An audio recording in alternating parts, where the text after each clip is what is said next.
Welcome to Rabsnet, the Revival Army Bible Study Network. This is the book of 1 Samuel. 1 Samuel records leadership shaped by obedience and the heart God chooses. Here we learn that God looks beyond appearances. Welcome to 1 Samuel. 1 Samuel chapter 1. Elkanah lived in Ramah, a town in the hill country of Ephraim. His great-great-grandfather was Zuph. So Elkanah was a member of the Zuph clan of the Ephraim tribe. Elkanah's father was Jeroham. His grandfather was Elihu, and his great-grandfather was Tohu. Elkanah had two wives, Hannah and Peninnah. Although Peninnah had children, Hannah did not have any. Once a year, Elkanah traveled from his hometown to Shiloh, where he worshiped the Lord all-powerful and offered sacrifices.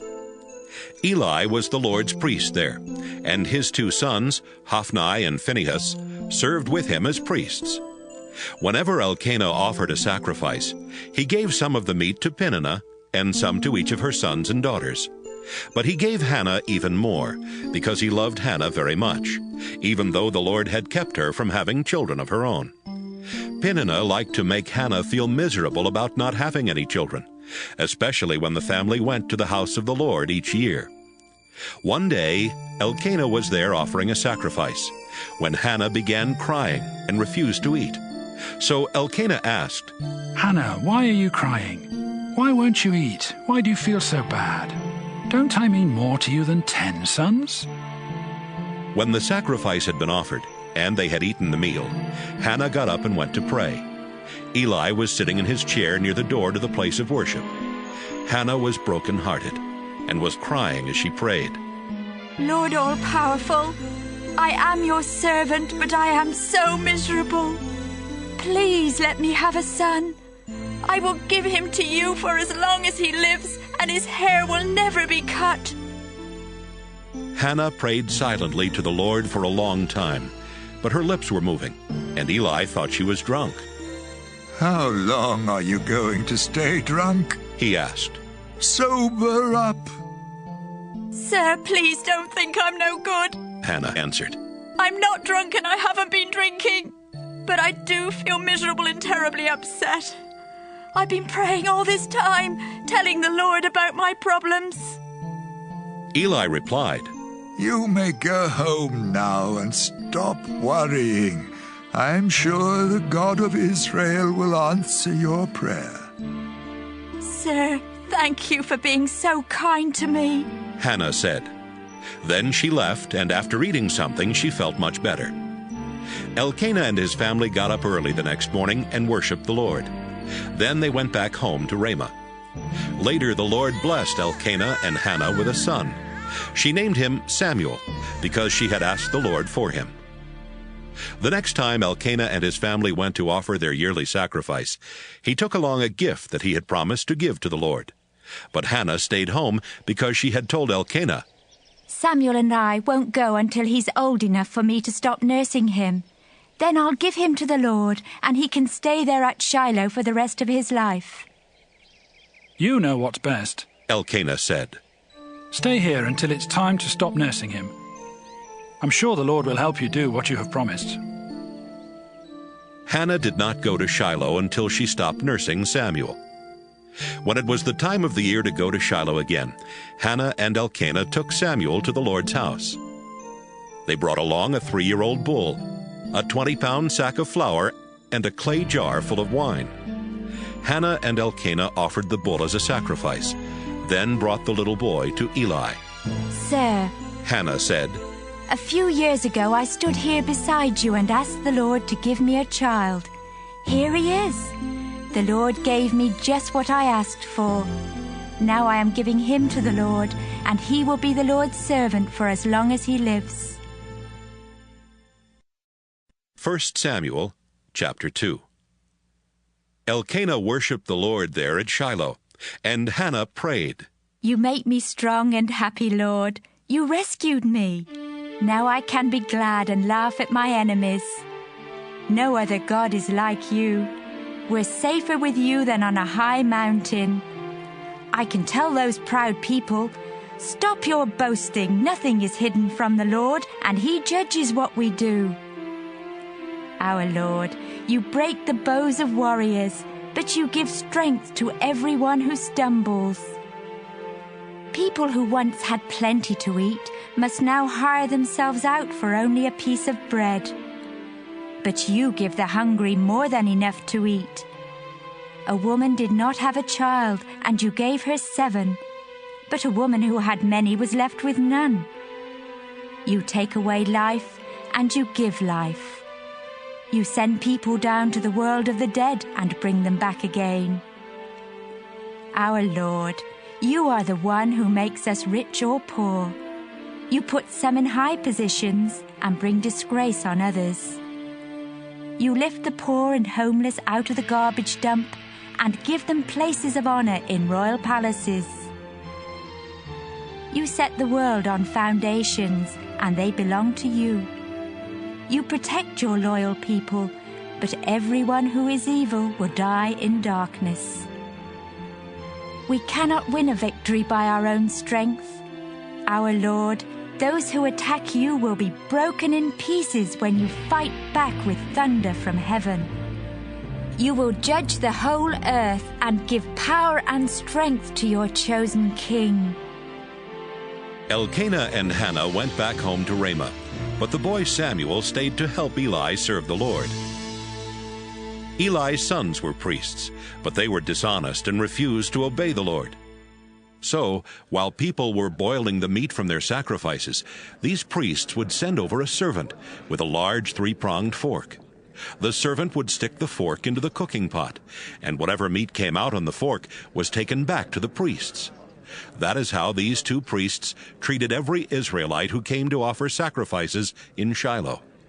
Sometimes, when people were offering sacrifices, the servant would come over, even before the fat had been cut off and sacrificed to the Lord. Then the servant would tell them, "The priest doesn't want his meat boiled. Give him some raw meat that he can roast." Usually the people answered, "Take what you want, but first let us sacrifice the fat to the Lord." "No," the servant would reply. "If you don't give it to me now, I'll take it by force." Eli's sons did not show any respect for the sacrifices that the people offered. This was a terrible sin, and it made the Lord very angry. The boy Samuel served the Lord and wore a special linen garment and the clothes his mother made for him. She would bring new clothes every year when she and her husband came to offer sacrifices at Shiloh. Eli would always bless Elkanah and his wife and say, Samuel was born in answer to your prayers. Now you have given him to the Lord. I pray that the Lord will bless you with more children to take his place. After Eli had blessed them, Elkanah and Hannah would return home. The Lord was kind to Hannah, and she had 3 more sons and 2 daughters. But Samuel grew up at the Lord's house in Shiloh. Eli was now very old, and he heard what his sons were doing to the people of Israel. Why are you doing these awful things? He asked them. I've been hearing nothing but complaints about you from all of the Lord's people.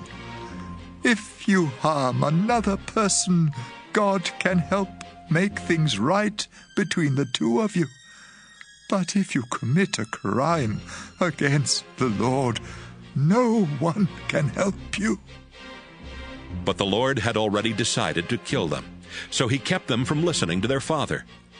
Each day the Lord and his people liked Samuel more and more. One day a prophet came to Eli and gave him this message from the Lord. When your ancestors were slaves of the king of Egypt, I came and showed them who I am.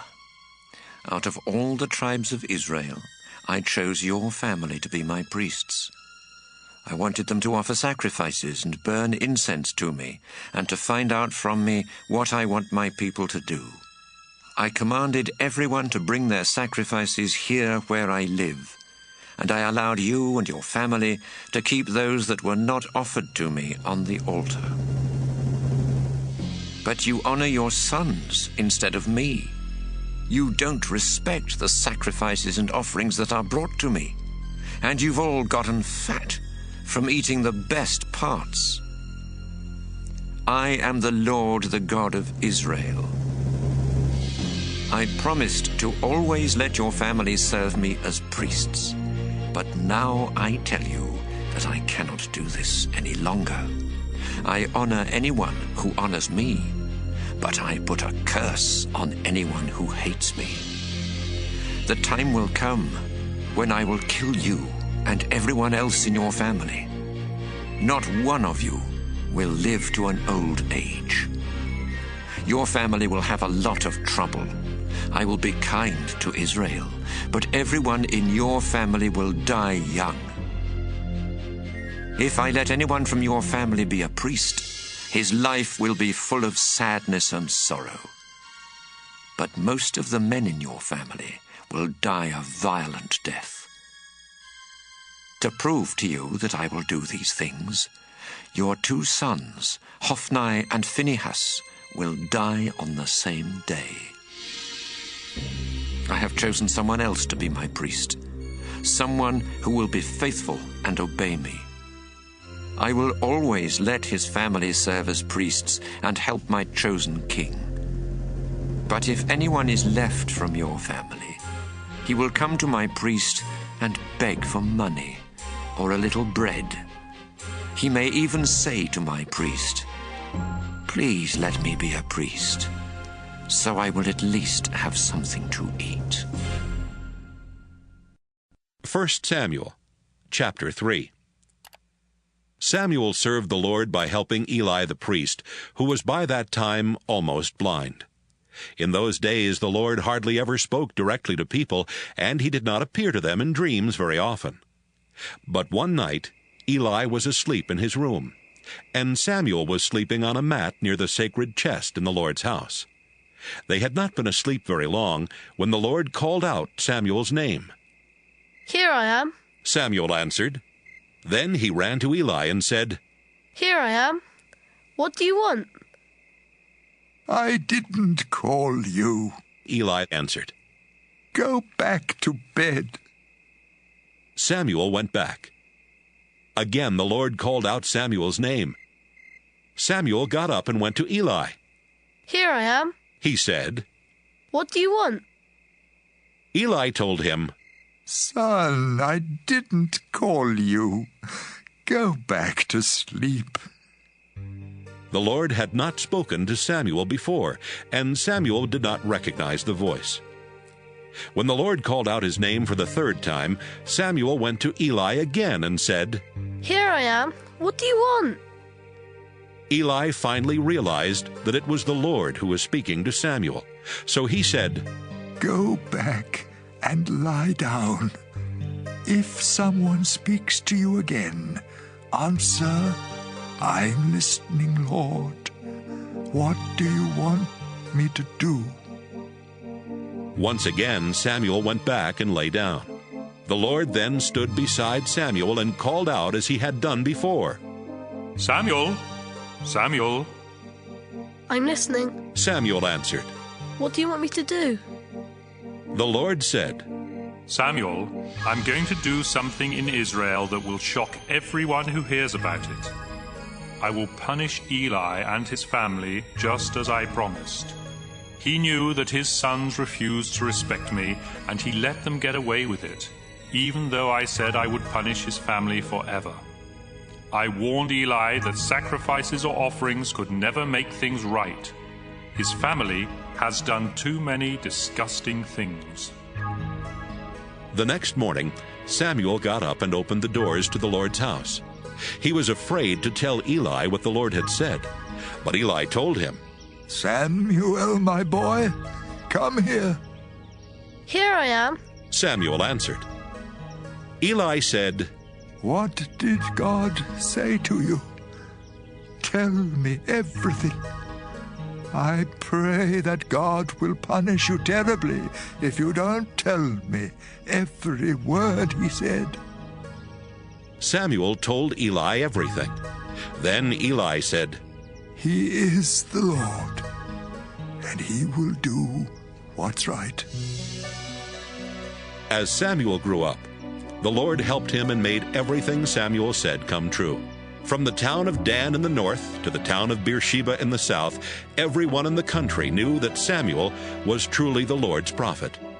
The Lord often appeared to Samuel at Shiloh and told him what to say. 1 Samuel chapter 4. Then Samuel would speak to the whole nation of Israel. One day the Israelites went out to fight the Philistines. They set up camp near Ebenezer, and the Philistines camped at Aphek. The Philistines made a fierce attack. They defeated the Israelites and killed about 4,000 of them. The Israelite army returned to their camp, and the leaders said, "Why did the Lord let us lose to the Philistines today? Let's get the sacred chest, where the Lord's agreement with Israel is kept. Then the Lord will help us and rescue us from our enemies." The army sent some soldiers to bring back the sacred chest from Shiloh, because the Lord All-Powerful has his throne on the winged creatures on top of the chest. As Eli's 2 sons, Hophni and Phinehas, brought the chest into camp, the army cheered so loudly that the ground shook. The Philistines heard the noise and said, "What are those Hebrews shouting about?" When the Philistines learned that the sacred chest had been brought into the camp, they were scared to death and said, "The gods have come into their camp. Now we're in real trouble. Nothing like this has ever happened to us before. We're in big trouble. Who can save us from these powerful gods? They're the same gods who made all those horrible things happen to the Egyptians in the desert. Philistines, be brave and fight hard. If you don't, those Hebrews will rule us just as we've been ruling them. Fight and don't be afraid." The Philistines did fight. They killed 30,000 Israelite soldiers, and all the rest ran off to their homes. Hophni and Phinehas were killed, and the sacred chest was captured. That same day, a soldier from the tribe of Benjamin ran from the battlefront to Shiloh. He had torn his clothes and put dirt on his head to show his sorrow. He went into town and told the news about the battle, and everyone started crying. Eli was afraid that something might happen to the sacred chest, so he was sitting on his chair beside the road just waiting. He was 98 years old and blind, but he could hear everyone crying, and he asked, "What's all that noise?" The soldier hurried over and told Eli, "I escaped from the fighting today and ran here." "Young man, what happened?" Eli asked. "Israel ran away from the Philistines," the soldier answered. "Many of our people were killed, including your 2 sons, Hophni and Phinehas. But worst of all, the sacred chest was captured." Eli was still sitting on a chair beside the wall of the town gate. And when the man said that the Philistines had taken the sacred chest, Eli fell backward. He was a very heavy old man, and the fall broke his neck and killed him. He had been a leader of Israel for 40 years. The wife of Phinehas was about to give birth, and soon after she heard that the sacred chest had been captured and that her husband and his father had died, her baby came. The birth was very hard, and she was dying. But the women taking care of her said, "Don't be afraid, it's a boy." She didn't pay any attention to them. Instead, she kept thinking about losing her husband and her father-in-law. So she said, "My son will be named Ichabod, because the glory of Israel left our country when the sacred chest was captured." 1 Samuel chapter 5. The Philistines took the sacred chest from near Ebenezer to the town of Ashdod. They brought it into the temple of their god Dagon and put it next to the statue of Dagon, which they worshipped. When the people of Ashdod got up early the next morning, they found the statue lying face down on the floor in front of the sacred chest. They put the statue back where it belonged, but early the next morning it had fallen over again and was lying face down on the floor in front of the chest. The body of the statue was still in one piece, but its head and both hands had broken off and were lying on the stone floor in the doorway. This is the reason the priests and everyone else step over that part of the doorway when they enter the temple of Dagon in Ashdod. The Lord caused a lot of trouble for the people of Ashdod and their neighbors. He made sores break out all over their bodies, and everyone was in a panic. Finally, they said, "The God of Israel did this. He's the one who caused all this trouble for us and our god Dagon. We've got to get rid of this chest." The people of Ashdod had all the Philistine rulers come to Ashdod, and they asked them, "What can we do with the sacred chest that belongs to the God of Israel?" "Send it to Gath," the rulers answered. But after they took it there, the Lord made sores break out on everyone in town. The people of Gath were frightened, so they sent the sacred chest to Ekron. But before they could take it through the town gates, the people of Ekron started screaming, "They've brought the sacred chest that belongs to the God of Israel! It will kill us and our families too!" The people of Ekron called for another meeting of the Philistine rulers and told them, "Send this chest back where it belongs. Then it won't kill us." Everyone was in a panic because God was causing a lot of people to die, and those who had survived were suffering from the sores. They all cried to their gods for help. 1 Samuel chapter 6. After the sacred chest had been in Philistia for 7 months, the Philistines called in their priests and fortune-tellers and asked, "What should we do with this sacred chest? Tell us how to send it back where it belongs." "Don't send it back without a gift," the priests and fortune-tellers answered. "Send along something to Israel's God to make up for taking the chest in the first place. Then you will be healed, and you will find out why the Lord was causing you so much trouble." "What should we send?" the Philistines asked. The priests and fortune-tellers answered, "There are 5 Philistine rulers, and they all have the same disease that you have. So make 5 gold models of the swords and 5 gold models of the rats that are wiping out your crops. If you honor the God of Israel with this gift, maybe he will stop causing trouble for you and your gods and your crops. Don't be like the Egyptians and their king. They were stubborn, but when Israel's God was finished with them, they had to let Israel go. Get a new cart and 2 cows that have young calves and that have never pulled a cart.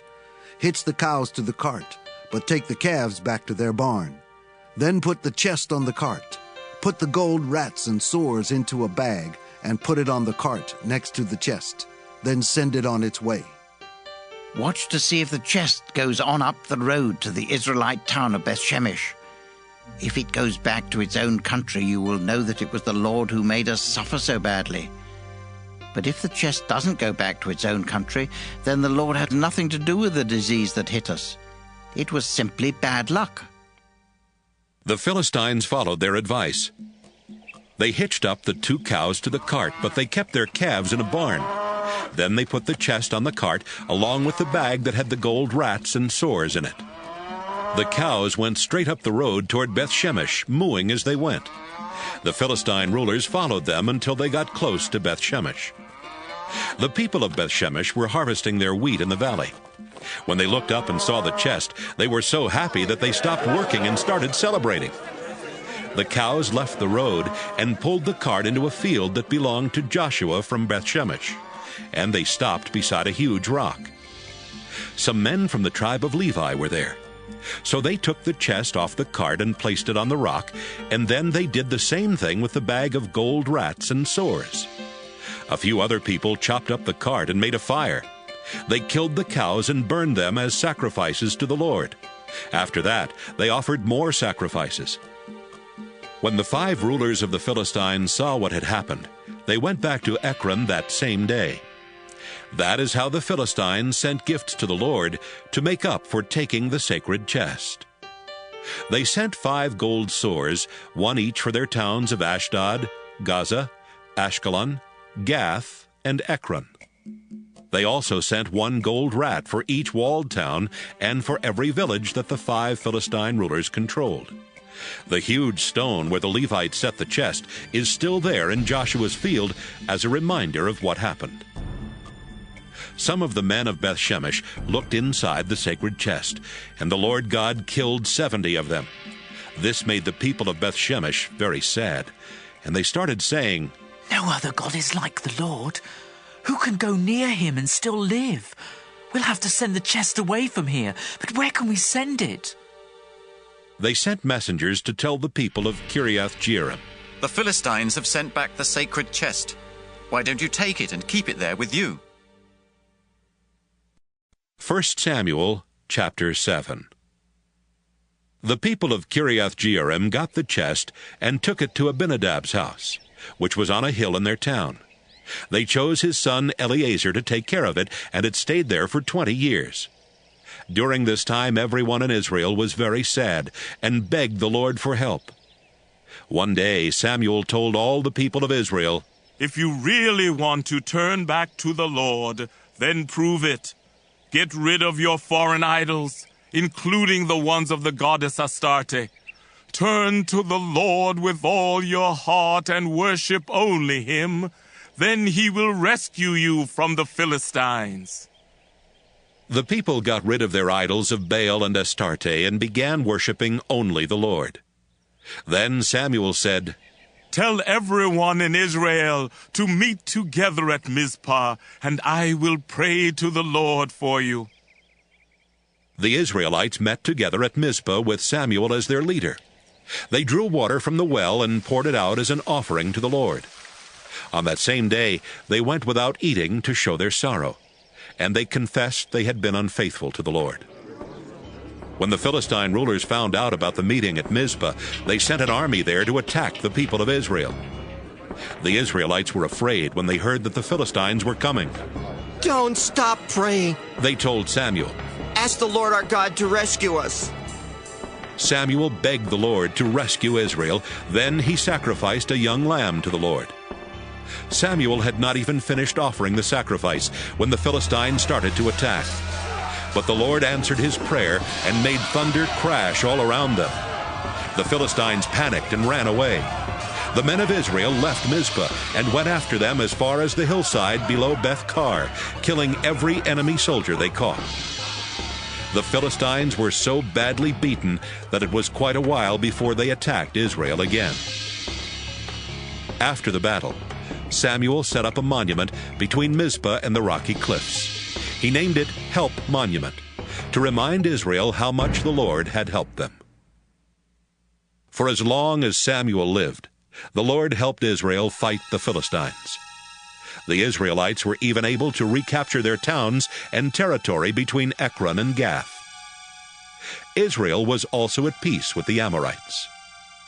Samuel was a leader in Israel all his life. Every year he would go around to the towns of Bethel, Gilgal, and Mizpah, where he served as judge for the people. Then he would go back to his home in Ramah and do the same thing there. He also had an altar built for the Lord at Ramah. 1 Samuel chapter 8. Samuel had 2 sons. The older one was Joel, and the younger one was Abijah. When Samuel was getting old, he let them be leaders at Beersheba. But they were not like their father. They were dishonest and accepted bribes to give unfair decisions. One day the nation's leaders came to Samuel at Ramah and said, "You're an old man. You set a good example for your sons, but they haven't followed it. Now we want a king to be our leader, just like all the other nations. Choose one for us."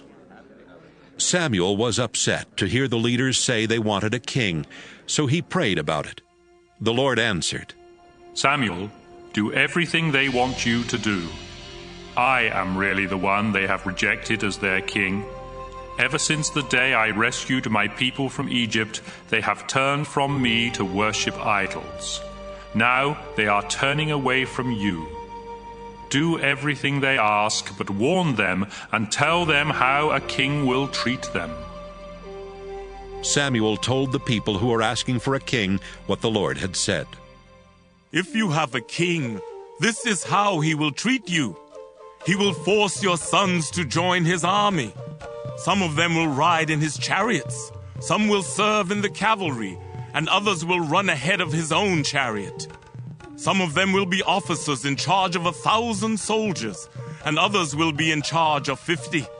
Still others will have to farm the king's land and harvest his crops, or make weapons and parts for his chariots. Your daughters will have to make perfume or do his cooking and baking.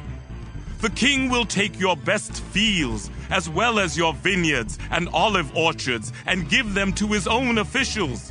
He will also take 1/10 of your grain and grapes and give it to his officers and officials. The king will take your slaves and your best young men and your donkeys and make them do his work. He will also take 1/10 of your sheep and goats. You will become the king's slaves, and you will finally cry out for the Lord to save you from the king you wanted. But the Lord won't answer your prayers. The people would not listen to Samuel. No! They said, We want to be like other nations. We want a king to rule us and lead us in battle. Samuel listened to them and then told the Lord exactly what they had said. Do what they want, the Lord answered. Give them a king. Samuel told the people to go back to their homes. 1 Samuel, chapter 9. Kish was a wealthy man who belonged to the tribe of Benjamin. His father was Abiel. His grandfather was Zeror. His great-grandfather was Bichereth. And his great-great-grandfather was Aphiah. Kish had a son named Saul, who was better looking and more than a head taller than anyone else in all Israel. Kish owned some donkeys, but they had run off, so he told Saul, Take one of the servants, and go, look for the donkeys. Saul and the servant went through the hill country of Ephraim and the territory of Shalisha, but they could not find the donkeys. Then they went through the territories of Shaalim and Benjamin, but still there was no sign of the donkeys. Finally, they came to the territory where the clan of Zuph lived. Let's go back home, Saul told his servant. If we don't go back soon, my father will stop worrying about the donkeys and start worrying about us. Wait, the servant answered. There's a man of God who lives in a town near here. He's amazing. Everything he says comes true. Let's talk to him. Maybe he can tell us where to look. Saul said, How can we talk to the prophet when I don't have anything to give him? We don't even have any bread left in our sacks. What can we give him? I have a small piece of silver, the servant answered. We can give him that, and then he will tell us where to look for the donkeys. Great, Saul replied. Let's go to the man who can see visions. He said this because in those days God would answer questions by giving visions to prophets. Saul and his servant went to the town where the prophet lived. As they were going up the hill to the town, they met some young women coming out to get water, and the two men said to them, We're looking for the man who can see visions. Is he in town? Yes, he is, they replied. He's in town today because there's going to be a sacrifice and a sacred meal at the place of worship. In fact, he's just ahead of you. Hurry! And you should find him right inside the town gate. He's on his way out to the place of worship to eat with the invited guests. They can't start eating until he blesses the sacrifice. If you go now, you should find him. They went to the town, and just as they were going through the gate, Samuel was coming out on his way to the place of worship. The day before Saul came, the Lord had told Samuel, I've seen how my people are suffering, and I've heard their call for help. About this time tomorrow, I'll send you a man from the tribe of Benjamin who will rescue my people from the Philistines. I want you to pour olive oil on his head to show that he will be their leader. Samuel looked at Saul, and the Lord told Samuel, This is the man I told you about. He is the one who will rule Israel. Saul went over to Samuel in the gateway and said, A man who can see visions lives here in town. Could you tell me the way to his house? I am the one who sees visions, Samuel answered. Go on up to the place of worship. You will eat with me today, and in the morning I'll answer your questions. Don't worry about your donkeys that ran off 3 days ago. They've already been found. Everything of value in Israel now belongs to you and your family. Why are you telling me this? Saul asked. I'm from Benjamin, the smallest tribe in Israel, and my clan is the least important in the tribe. Samuel took Saul and his servant into the dining room at the place of worship. About 30 people were there for the dinner, but Samuel gave Saul and his servant the places of honor. Then Samuel told the cook, I gave you the best piece of meat and told you to set it aside. Bring it here now. The cook brought the meat over and set it down in front of Saul. This is for you, Samuel told him. Go ahead and eat it. I had this piece saved especially for you, and I invited these guests to eat with you. After Saul and Samuel had finished eating, they went down from the place of worship and back into town. A bed was set up for Saul on the flat roof of Samuel's house, and Saul slept there. About sunrise the next morning, Samuel called up to Saul on the roof. Time to get up.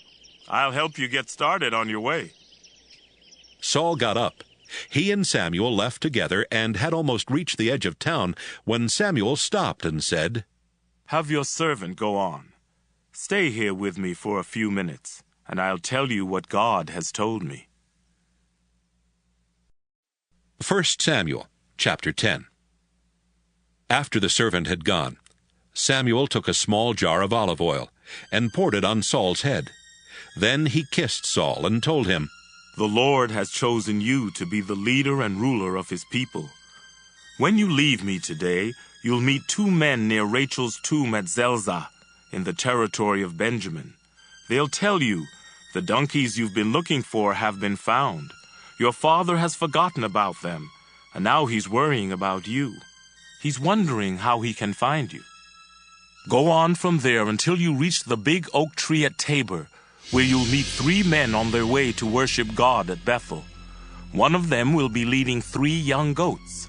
Another will be carrying 3 round loaves of bread, and the last one will be carrying a clay jar of wine. After they greet you, they'll give you 2 loaves of bread. Next, go to Gibeah, where the Philistines have an army camp. As you're going into the town, you'll meet a group of prophets coming down from the place of worship. They'll be going along prophesying while others are walking in front of them, playing small harps, small drums, and flutes. The Spirit of the Lord will suddenly take control of you. You'll become a different person and start prophesying right along with them. After these things happen, do whatever you think is right. God will help you. Then you should go to Gilgal. I'll come a little later, so wait for me. It may even take a week for me to get there, but when I come, I'll offer sacrifices and offerings to the Lord. I'll also tell you what to do next. As Saul turned around to leave Samuel, God made Saul feel like a different person. That same day, everything happened just as Samuel had said. When Saul arrived at Gibeah, a group of prophets met him. The Spirit of God suddenly took control of him, and right there in the middle of the group he began prophesying. Some people who had known Saul for a long time saw that he was speaking and behaving like a prophet. They said to each other, What's happened? How can Saul be a prophet? Why not? One of them answered. Saul has as much right to be a prophet as anyone else. That's why everyone started saying, How could Saul be a prophet? After Saul stopped prophesying, he went to the place of worship. Later, Saul's uncle asked him, Where have you been? Saul answered, Looking for the donkeys. We couldn't find them, so we went to talk with Samuel. And what did he tell you? Saul's uncle asked. Saul answered, He told us the donkeys had been found. But Saul didn't mention that Samuel had chosen him to be king. Samuel sent messengers to tell the Israelites to come to Mizpah and meet with the Lord. When everyone had arrived, Samuel said, The Lord God of Israel told me to remind you that he had rescued you from the Egyptians and from the other nations that abused you. God has rescued you from your troubles and hard times, but you have rejected your God and have asked for a king. Now each tribe and clan must come near the place of worship so the Lord can choose a king.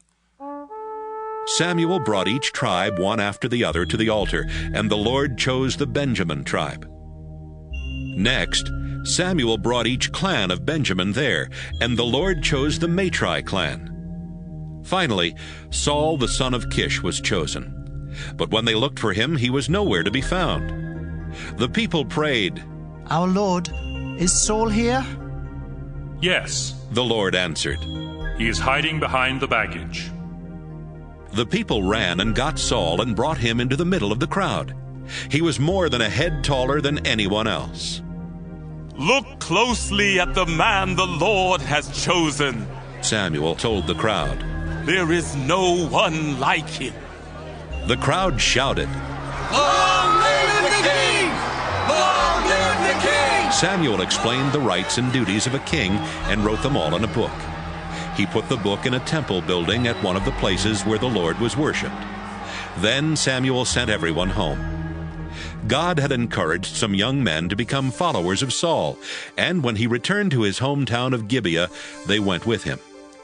But some worthless fools said, How can someone like Saul rescue us from our enemies?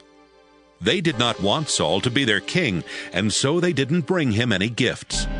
But Saul kept calm. 1 Samuel chapter 11. About this time, King Nahash of Ammon came with his army and surrounded the town of Jabesh in Gilead. The people who lived there told Nahash, If you will sign a peace treaty with us, you can be our ruler, and we will pay taxes to you. Nahash answered, Sure, I'll sign a treaty, but not before I insult Israel by poking out the right eye of every man who lives in Jabesh.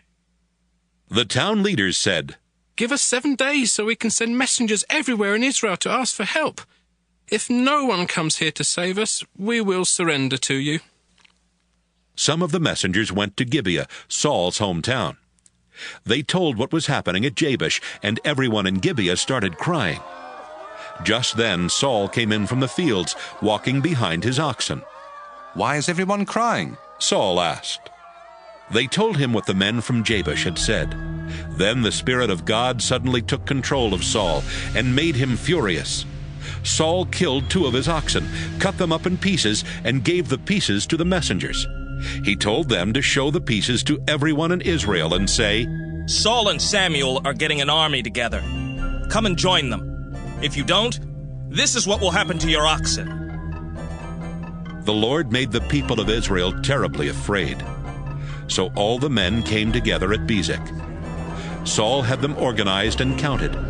There were 300,000 from Israel and 30,000 from Judah. Saul and his officers sent the messengers back to Jabesh with this promise. We will rescue you tomorrow afternoon. The messengers went back to the people at Jabesh and told them that they were going to be rescued. Everyone was encouraged, so they told the Ammonites, We will surrender to you tomorrow, and then you can do whatever you want to. The next day, Saul divided his army into 3 groups and attacked before daylight. They started killing Ammonites and kept it up until afternoon. A few Ammonites managed to escape, but they were scattered far from each other. The Israelite soldiers went to Samuel and demanded, Where are the men who said they didn't want Saul to be king? Bring them to us, and we will put them to death. No, you won't, Saul told them. The Lord rescued Israel today, and no one will be put to death. Come on, Samuel said. Let's go to Gilgal and make an agreement that Saul will continue to be our king. Everyone went to the place of worship at Gilgal, where they agreed that Saul would be their king. Saul and the people sacrificed animals to ask for the Lord's blessing, and they had a big celebration. 1 Samuel chapter 12. Samuel told the Israelites, I have given you a king just as you have asked. You have seen how I have led you ever since I was a young man. I'm already old. My hair is gray, and my own sons are grown. Now you must see how well your king will lead you.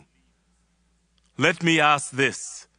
Have I ever taken anyone's ox or donkey or forced you to give me anything?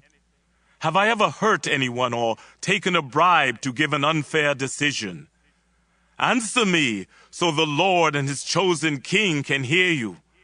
And if I have done any of these things, I will give it all back. No! The Israelites answered. You've never cheated us in any way. Samuel said, The Lord and his chosen king are witnesses to what you have said. That's true, they replied. Then Samuel told them, The Lord brought your ancestors out of Egypt and chose Moses and Aaron to be your leaders. Now the Lord will be your judge. So stand here and listen while I remind you how often the Lord has saved you and your ancestors from your enemies. After Jacob went to Egypt, your ancestors cried out to the Lord for help, and he sent Moses and Aaron. They led your ancestors out of Egypt and had them settle in this land. But your ancestors forgot the Lord, so he let them be defeated by the Philistines, the king of Moab, and Sisera, the commander of Hazor's army. Again your ancestors cried out to the Lord for help. They said, "We have sinned. We stopped worshiping you, our Lord, and started worshiping Baal and Astarte. But now, if you rescue us from our enemies, we will worship you." The Lord sent Gideon, Bedan, Jephthah, and Samuel to rescue you from your enemies, and you didn't have to worry about being attacked. Then you saw King Nahash of Ammon was going to attack you. And even though the Lord your God is your king, you told me, "This time it's different. We want a king to rule us." You asked for a king and you chose one. Now he stands here where all of you can see him. But it was really the Lord who made him your king. If you and your king want to be followers of the Lord, you must worship him and do what he says. Don't be stubborn. If you're stubborn and refuse to obey the Lord, he will turn against you and your king. Just stand here and watch the Lord show his mighty power. Isn't this the dry season? I'm going to ask the Lord to send a thunderstorm. When you see it, you will realize how wrong you were to ask for a king. Samuel prayed, and that same day the Lord sent a thunderstorm. Everyone was afraid of the Lord and of Samuel. They told Samuel, "Please pray to the Lord your God for us. We don't want to die. We have sinned many times in the past, and we were very wrong to ask for a king." Samuel answered, "Even though what you did was wrong, you don't need to be afraid. But you must always follow the Lord and worship him with all your heart. Don't worship idols. They don't have any power, and they can't help you or save you when you're in trouble. But the Lord has chosen you to be his own people. He will always take care of you so that everyone will know how great he is. I would be disobeying the Lord if I stopped praying for you. I will always teach you how to live right. You also must obey the Lord. You must worship him with all your heart and remember the great things he has done for you. But if you and your king do evil, the Lord will wipe you out." 1 Samuel chapter 13. Saul was a young man when he became king, and he ruled Israel for 2 years. Then he chose 3,000 men from Israel to be full-time soldiers and sent everyone else home. 2,000 of these troops stayed with him in the hills around Michmash and Bethel. The other 1,000 were stationed with Jonathan at Gibeah in the territory of Benjamin. Jonathan led an attack on the Philistine army camp at Gibeah. The Philistine camp was destroyed, but the other Philistines heard what had happened. Then Saul told his messengers, "Go to every village in the country. Give a signal with the trumpet, and when the people come together, tell them what has happened." The messengers then said to the people of Israel, "Saul has destroyed the Philistine army camp at Gibeah. Now the Philistines really hate Israel, so every town and village must send men to join Saul's army at Gilgal."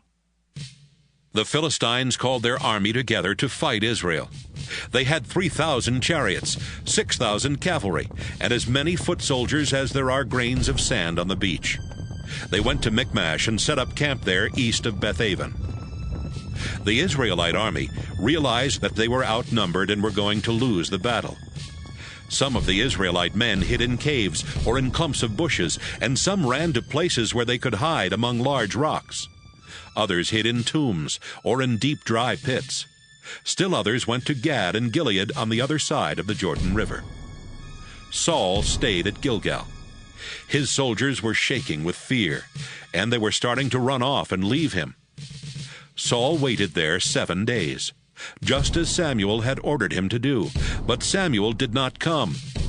Finally, Saul commanded, "Bring me some animals, so we can offer sacrifices to please the Lord and ask for his help." Saul killed one of the animals, and just as he was placing it on the altar, Samuel arrived. Saul went out to welcome him. "What have you done?" Samuel asked. Saul answered, "My soldiers were leaving in all directions, and you didn't come when you were supposed to. The Philistines were gathering at Michmash, and I was worried that they would attack me here at Gilgal. I hadn't offered a sacrifice to ask for the Lord's help, so I forced myself to offer a sacrifice on the altar fire."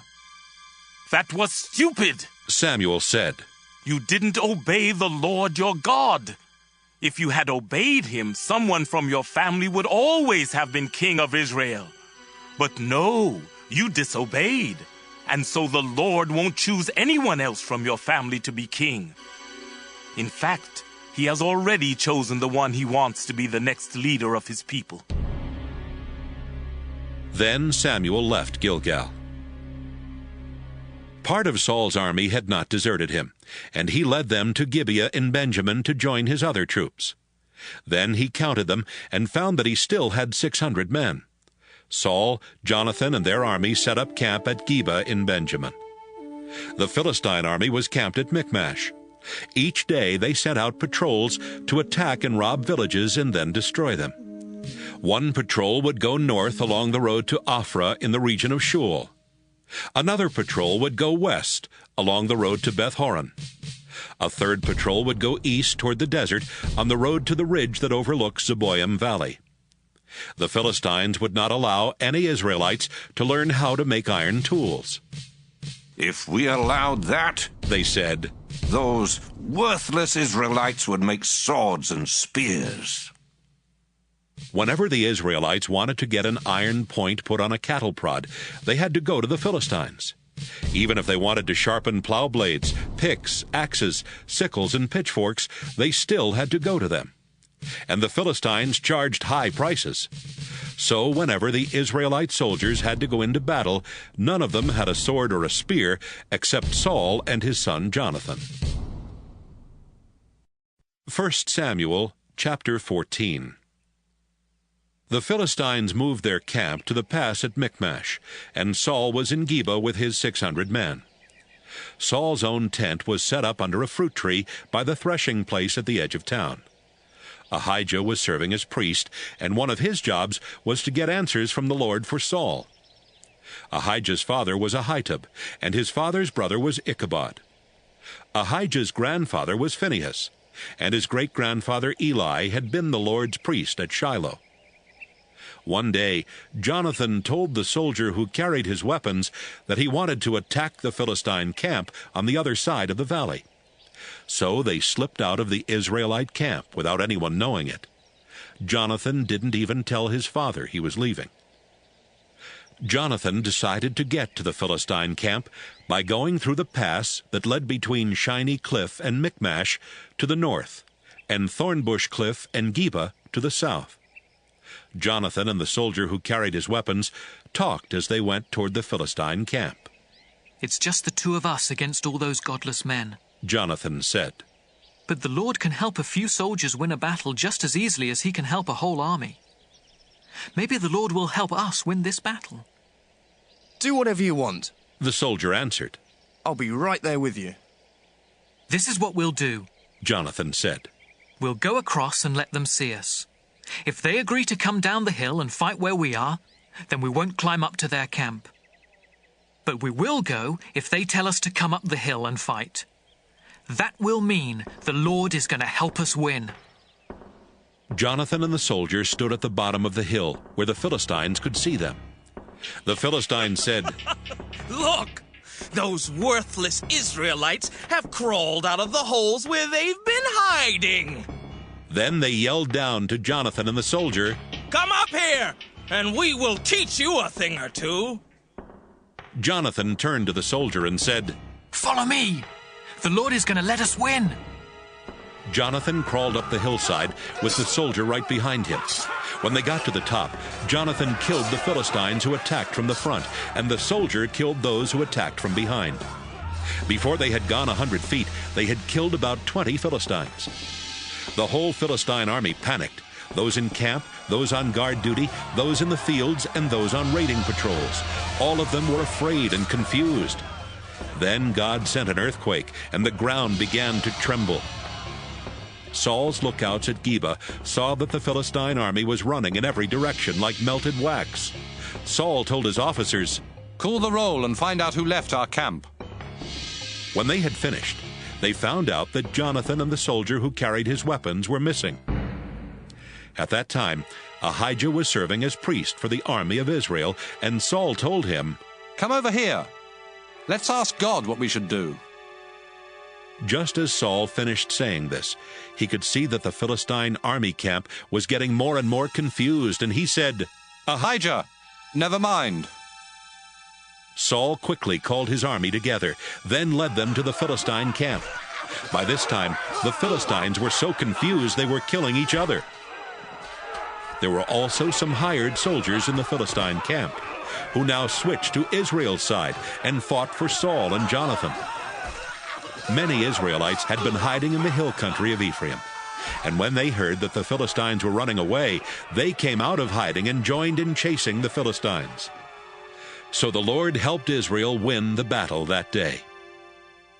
Saul had earlier told his soldiers, "I want to get even with those Philistines by sunset. If any of you eat before then, you will be under a curse." So he made them swear not to eat. By the time the fighting moved past Beth-aven, the Israelite troops were weak from hunger. The army and the people who lived nearby had gone into a forest, and they came to a place where honey was dripping on the ground. But no one ate any of it because they were afraid of being put under the curse. Jonathan did not know about Saul's warning to the soldiers, so he dipped the end of his walking stick in the honey and ate some with his fingers. He felt stronger and more alert. Then a soldier told him, "Your father swore that anyone who ate food today would be put under a curse, and we agreed not to eat. That's why we're so weak." Jonathan said, My father has caused you a lot of trouble. Look at me. I had only a little of this honey, but already I feel strong and alert. I wish you'd eaten some of the food the Philistines left behind. We would have been able to kill a lot more of them. By evening, the Israelite army was exhausted from killing Philistines all the way from Michmash to Ajalon. They grabbed the food they had captured from the Philistines and started eating. They even killed sheep and cows and calves right on the ground and ate the meat without draining the blood. Someone told Saul, "Look, the army is disobeying the Lord by eating meat before the blood drains out." "You're right," Saul answered. "They are being unfaithful to the Lord. Hurry! Roll a big rock over here. Then tell everyone in camp to bring their cattle and lambs to me. They can kill the animals on this rock, then eat the meat. That way no one will disobey the Lord by eating meat with blood still in it." That night the soldiers brought their cattle over to the big rock and killed them there. It was the first altar Saul had built for offering sacrifices to the Lord. Saul said, "Let's attack the Philistines again while it's still dark. We can fight them all night. Let's kill them and take everything they own." The people answered, "We will do whatever you want." "Wait," Ahijah the priest said. "Let's ask God what we should do." Saul asked God, "Should I attack the Philistines? Will you help us win?" This time God did not answer. Saul called his army officers together and said, "We have to find out what sin has kept God from answering. I swear by the living Lord that whoever sinned must die, even if it turns out to be my own son Jonathan." No one said a word. Saul told his army, "You stand on that side of the priest, and Jonathan and I will stand on the other side." Everyone agreed. Then Saul prayed, "Our Lord, God of Israel, why haven't you answered me today?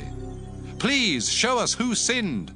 Was it my son Jonathan and I, or was it your people Israel?" The answer came back that Jonathan or Saul had sinned, not the army. Saul told Ahijah, "Now ask the Lord to decide between Jonathan and me." The answer came back that Jonathan had sinned. "Jonathan," Saul exclaimed, "tell me what you did." I dipped the end of my walking stick in some honey and ate a little. Now you say I have to die? "Yes, Jonathan. I swear to God that you must die." No! The soldiers shouted. God help Jonathan win the battle for us. We won't let you kill him. We swear to the Lord that we won't let you kill him or even lay a hand on him. So the army kept Saul from killing Jonathan. Saul stopped hunting down the Philistines, and they went home. When Saul became king, the Moabites, the Ammonites, the Edomites, the kings of Zobah, the Philistines, and the Amalekites had all been robbing the Israelites. Saul fought back against these enemies and stopped them from robbing Israel. He was a brave commander and always won his battles. Saul's wife was Ahinoam, the daughter of Ahimaaz. They had 3 sons, Jonathan, Ishvi, and Malchishua. They also had 2 daughters. The older one was Merab, and the younger one was Michal. Abner, Saul's cousin, was the commander of the army. Saul's father Kish and Abner's father Ner were sons of Abiel. Saul was at war with the Philistines for as long as he lived. Whenever he found a good warrior or a brave man, Saul made him join his army. 1 Samuel chapter 15. One day Samuel told Saul, "The Lord had me choose you to be king of his people Israel. Now listen to this message from the Lord. When the Israelites were on their way out of Egypt, the nation of Amalek attacked them. I am the Lord all-powerful, and now I am going to make Amalek pay. Go and attack the Amalekites. Destroy them and all their possessions. Don't have any pity. Kill their men, women, children, and even their babies. Slaughter their cattle, sheep, camels, and donkeys." Saul sent messengers who told every town and village to send men to join the army at Telaim. There were 210,000 troops in all, and 10,000 of these were from Judah. Saul organized them, then led them to a valley near one of the towns in Amalek, where they got ready to make a surprise attack. Some Kenites lived nearby, and Saul told them, "Your people were kind to our nation when we left Egypt, and I don't want you to get killed when I wipe out the Amalekites. Leave here and stay away from them." The Kenites left, and Saul attacked the Amalekites from Havilah to Shur, which is just east of Egypt. Every Amalekite was killed except King Agag. Saul and his army let Agag live, and they also spared the best sheep and cattle. They didn't want to destroy anything of value, so they only killed the animals that were worthless or weak. The Lord told Samuel, "Saul has stopped obeying me, and I'm sorry that I made him king." Samuel was angry, and he cried out in prayer to the Lord all night. Early the next morning he went to talk with Saul. Someone told him, "Saul went to Carmel, where he had a monument built so everyone would remember his victory. Then he left for Gilgal." Samuel finally caught up with Saul, and Saul told him, "I hope the Lord will bless you. I have done what the Lord told me." "Then why?" Samuel asked, "Do I hear sheep and cattle?" "The army took them from the Amalekites," Saul explained.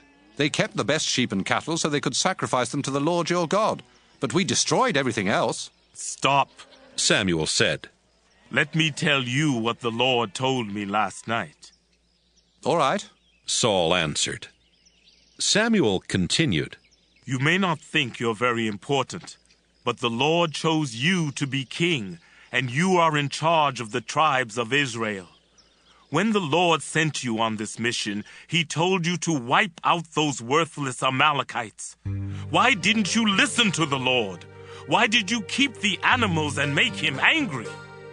"But I did listen to the Lord," Saul answered. "He sent me on a mission and I went. I captured King Agag and destroyed his nation. All the animals were going to be destroyed anyway. That's why the army brought the best sheep and cattle to Gilgal as sacrifices to the Lord your God." "Tell me," Samuel said, Does the Lord really want sacrifices and offerings? No! He doesn't want your sacrifices. He wants you to obey Him. Rebelling against God or disobeying Him because you are proud is just as bad as worshiping idols or asking them for advice. You refuse to do what God told you, so God has decided that you can't be king. I have sinned, Saul admitted. I disobeyed both you and the Lord. I was afraid of the army, and I listened to them instead. Please forgive me, and come back with me so I can worship the Lord. No, Samuel replied. You disobeyed the Lord, and I won't go back with you. Now the Lord has said that you can't be king of Israel any longer. As Samuel turned to go, Saul grabbed the edge of Samuel's robe. It tore. Samuel said, The Lord has torn the king of Israel away from you today, and He will give it to someone who is better than you. Besides, the eternal God of Israel isn't a human being. He doesn't tell lies or change his mind. Saul said, I did sin, but please honor me in front of the leaders of the army and the people of Israel. Come back with me so I can worship the Lord your God. Samuel followed Saul back, and Saul worshipped the Lord. Then Samuel shouted, Bring me King Agag of Amalek. Agag came in chains, and he was saying to himself, Surely they won't kill me now. But Samuel said, Agag, you have snatched children from their mother's arms and killed them. Now your mother will be without children. Then Samuel chopped Agag to pieces at the place of worship in Gilgal. Samuel went home to Ramah, and Saul returned to his home in Gibeah. Even though Samuel felt sad about Saul, Samuel never saw him again. 1 Samuel chapter 16. The Lord was sorry He had made Saul the king of Israel. One day He said, Samuel, I've rejected Saul, and I refuse to let him be king any longer. Stop feeling sad about him. Put some olive oil in a small container and go and visit a man named Jesse, who lives in Bethlehem. I've chosen one of his sons to be my king. Samuel answered, If I do that, Saul will find out and have me killed. Take a calf with you, the Lord replied. Tell everyone that you've come to offer it as a sacrifice to me, then invite Jesse to the sacrifice. When I show you which one of his sons I have chosen, pour the olive oil on his head. Samuel did what the Lord told him and went to Bethlehem. The town leaders went to meet him, but they were terribly afraid and asked, Is this a friendly visit? Yes, it is, Samuel answered. I've come to offer a sacrifice to the Lord. Get yourselves ready to take part in the sacrifice and come with me. Samuel also invited Jesse and his sons to come to the sacrifice, and he got them ready to take part. When Jesse and his sons arrived, Samuel noticed Jesse's oldest son, Eliab. He has to be the one the Lord has chosen, Samuel said to himself. But the Lord told him, Samuel, don't think Eliab is the one just because he's tall and handsome. He isn't the one I've chosen. People judge others by what they look like, but I judge people by what is in their hearts. Jesse told his son Abinadab to go over to Samuel, but Samuel said, No, the Lord hasn't chosen him. Next, Jesse sent his son Shammah to him, and Samuel said, The Lord hasn't chosen him either. Jesse had all 7 of his sons go over to Samuel. Finally, Samuel said, Jesse, the Lord hasn't chosen any of these young men. Do you have any more sons? Yes, Jesse answered. My youngest son David is out taking care of the sheep. Send for him, Samuel said. We won't start the ceremony until he gets here. Jesse sent for David. He was a healthy, good-looking boy with a sparkle in his eyes. As soon as David came, the Lord told Samuel, He's the one. Get up and pour the olive oil on his head. Samuel poured the oil on David's head while his brothers watched. At that moment, the Spirit of the Lord took control of David and stayed with him from then on. Samuel returned home to Ramah. The Spirit of the Lord had left Saul, and an evil spirit from the Lord was terrifying him. It's an evil spirit from God that's frightening you. Saul's officials told him, Your Majesty, let us go and look for someone who is good at playing the harp. He can play for you whenever the evil spirit from God bothers you, and you'll feel better. All right, Saul answered. Find me someone who is good at playing the harp and bring him here. A man named Jesse who lives in Bethlehem has a son who can play the harp. One official said. He's a brave warrior, he's good-looking, he can speak well, and the Lord is with him. Saul sent a message to Jesse. Tell your son David to leave your sheep and come here to me. Jesse loaded a donkey with bread and a goatskin full of wine. Then he told David to take the donkey and a young goat to Saul. David went to Saul and started working for him. Saul liked him so much that he put David in charge of carrying his weapons. Not long after this, Saul sent another message to Jesse. I really like David. Please let him stay with me. Whenever the evil spirit from God bothered Saul, David would play his harp. Saul would relax and feel better, and the evil spirit would go away. 1 Samuel chapter 17. The Philistines got ready for war, and brought their troops together to attack the town of Soko in Judah. They set up camp at Ephes-dammim, between Soko and Azekah. King Saul and the Israelite army set up camp on a hill overlooking Elah Valley, and they got ready to fight the Philistine army that was on a hill on the other side of the valley. The Philistine army had a hero named Goliath, who was from the town of Gath, and was over 9 feet tall. He wore a bronze helmet and had bronze armor to protect his chest and legs. The chest armor alone weighed about 125 pounds. He carried a bronze sword strapped on his back, and his spear was so big that the iron spearhead alone weighed more than 15 pounds. A soldier always walked in front of Goliath to carry his shield. Goliath went out and shouted to the army of Israel, Why are you lining up for battle? I'm the best soldier in our army, and all of you are in Saul's army. Choose your best soldier to come out and fight me. If he can kill me, our people will be your slaves. But if I kill him, your people will be our slaves. Here and now, I challenge Israel's whole army. Choose someone to fight me. Saul and his men heard what Goliath said, but they were so frightened of Goliath that they couldn't do a thing. David's father Jesse was an old man who belonged to the Ephrathah clan and lived in Bethlehem in Judah. Jesse had 8 sons. The oldest was Eliab, the next was Abinadab, and Shammah was the third. The 3 of them had gone off to fight in Saul's army. David was Jesse's youngest son. He took care of his father's sheep and went back and forth between Bethlehem and Saul's camp. Goliath came out and gave his challenge every morning and every evening for 40 days.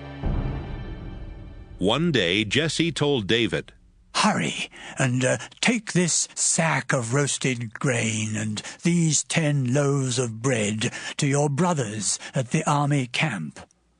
And here are 10 large chunks of cheese to take to their commanding officer.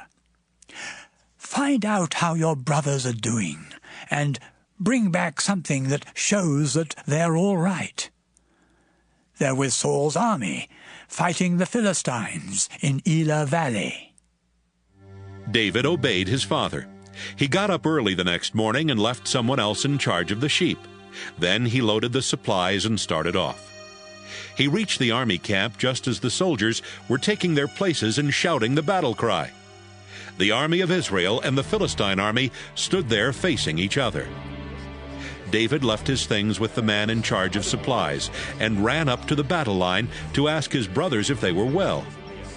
While David was talking with them, Goliath came out from the line of Philistines and started boasting as usual. David heard him. When the Israelite soldiers saw Goliath, they were scared and ran off.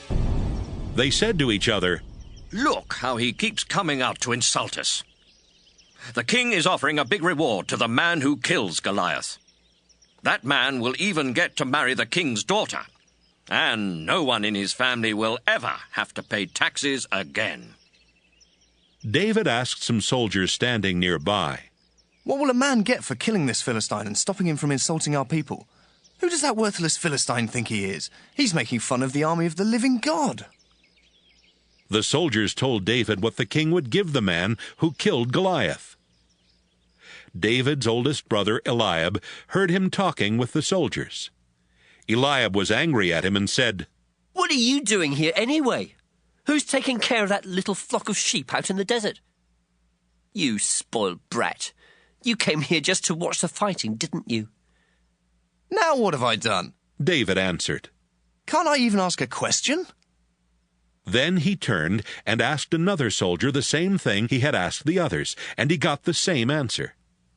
Some soldiers overheard David talking, so they told Saul what David had said. Saul sent for David, and David came. "Your Majesty," he said, "this Philistine shouldn't turn us into cowards. I'll go out and fight him myself." "You don't have a chance against him," Saul replied. "You're only a boy, and he's been a soldier all his life." But David told him, "Your Majesty, I take care of my father's sheep, and when one of them is dragged off by a lion or a bear, I go after it and beat the wild animal until it lets the sheep go. If the wild animal turns and attacks me, I grab it by the throat and kill it. Sir, I have killed lions and bears that way, and I can kill this worthless Philistine. He shouldn't have made fun of the army of the living God. The Lord has rescued me from the claws of lions and bears, and he will keep me safe from the hands of this Philistine." "All right," Saul answered. "Go ahead and fight him, and I hope the Lord will help you." Saul had his own military clothes and armor put on David, and he gave David a bronze helmet to wear. David strapped on a sword and tried to walk around, but he was not used to wearing those things. "I can't move with all this stuff on," David said. "I'm just not used to it." David took off the armor and picked up his shepherd's stick. He went out to a stream and picked up 5 smooth rocks and put them in his leather bag. Then, with his sling in his hand, he went straight toward Goliath. Goliath came toward David, walking behind the soldier who was carrying his shield. When Goliath saw that David was just a healthy, good-looking boy, he made fun of him. "Do you think I'm a dog?" Goliath asked. "Is that why you've come after me with a stick?" He cursed David in the name of the Philistine gods and shouted, "Come on! When I'm finished with you, I'll feed you to the birds and wild animals." David answered, "You've come out to fight me with a sword and a spear and a dagger, but I've come out to fight you in the name of the Lord all-powerful. He is the God of Israel's army, and you have insulted him too. Today the Lord will help me defeat you. I'll knock you down and cut off your head, and I'll feed the bodies of the other Philistine soldiers to the birds and wild animals. Then the whole world will know that Israel has a real God. Everybody here will see that the Lord doesn't need swords or spears to save his people. The Lord always wins his battles, and he will help us defeat you." When Goliath started forward, David ran toward him. He put a rock in his sling and swung the sling around by its straps. When he let go of one strap, the rock flew out and hit Goliath in the forehead. It cracked his skull, and he fell face down on the ground. David defeated Goliath with a sling and a rock. He killed him without even using a sword. David ran over and pulled out Goliath's sword. Then he used it to cut off Goliath's head. When the Philistines saw what had happened to their hero, they started running away. But the soldiers of Israel and Judah let out a battle cry and went after them as far as Gath and Ekron. The bodies of the Philistines were scattered all along the road from Shaaraim to Gath and Ekron. When the Israelite army returned from chasing the Philistines, they took what they wanted from the enemy camp. David took Goliath's head to Jerusalem, but he kept Goliath's weapons in his own tent. After King Saul had watched David go out to fight Goliath, Saul turned to the commander of his army and said, "Abner, who is that young man?" "Your Majesty," Abner answered, "I swear by your life that I don't know." "Then find out," Saul told him. When David came back from fighting Goliath, he was still carrying Goliath's head. Abner took David to Saul, and Saul asked, "Who are you?" "I am David, the son of Jesse, a loyal Israelite from Bethlehem." 1 Samuel chapter 18. David and Saul finished talking, and soon David and Jonathan became best friends. Jonathan thought as much of David as he did of himself. From that time on, Saul kept David in his service and would not let David go back to his own family. Jonathan liked David so much that they promised to always be loyal friends. Jonathan took off the robe that he was wearing and gave it to David. He also gave him his military clothes, his sword, his bow and arrows, and his belt. David was a success in everything that Saul sent him to do, and Saul made him a high officer in his army. That pleased everyone, including Saul's other officers. David had killed Goliath, the battle was over, and the Israelite army set out for home. As the army went along, women came out of each Israelite town to welcome King Saul.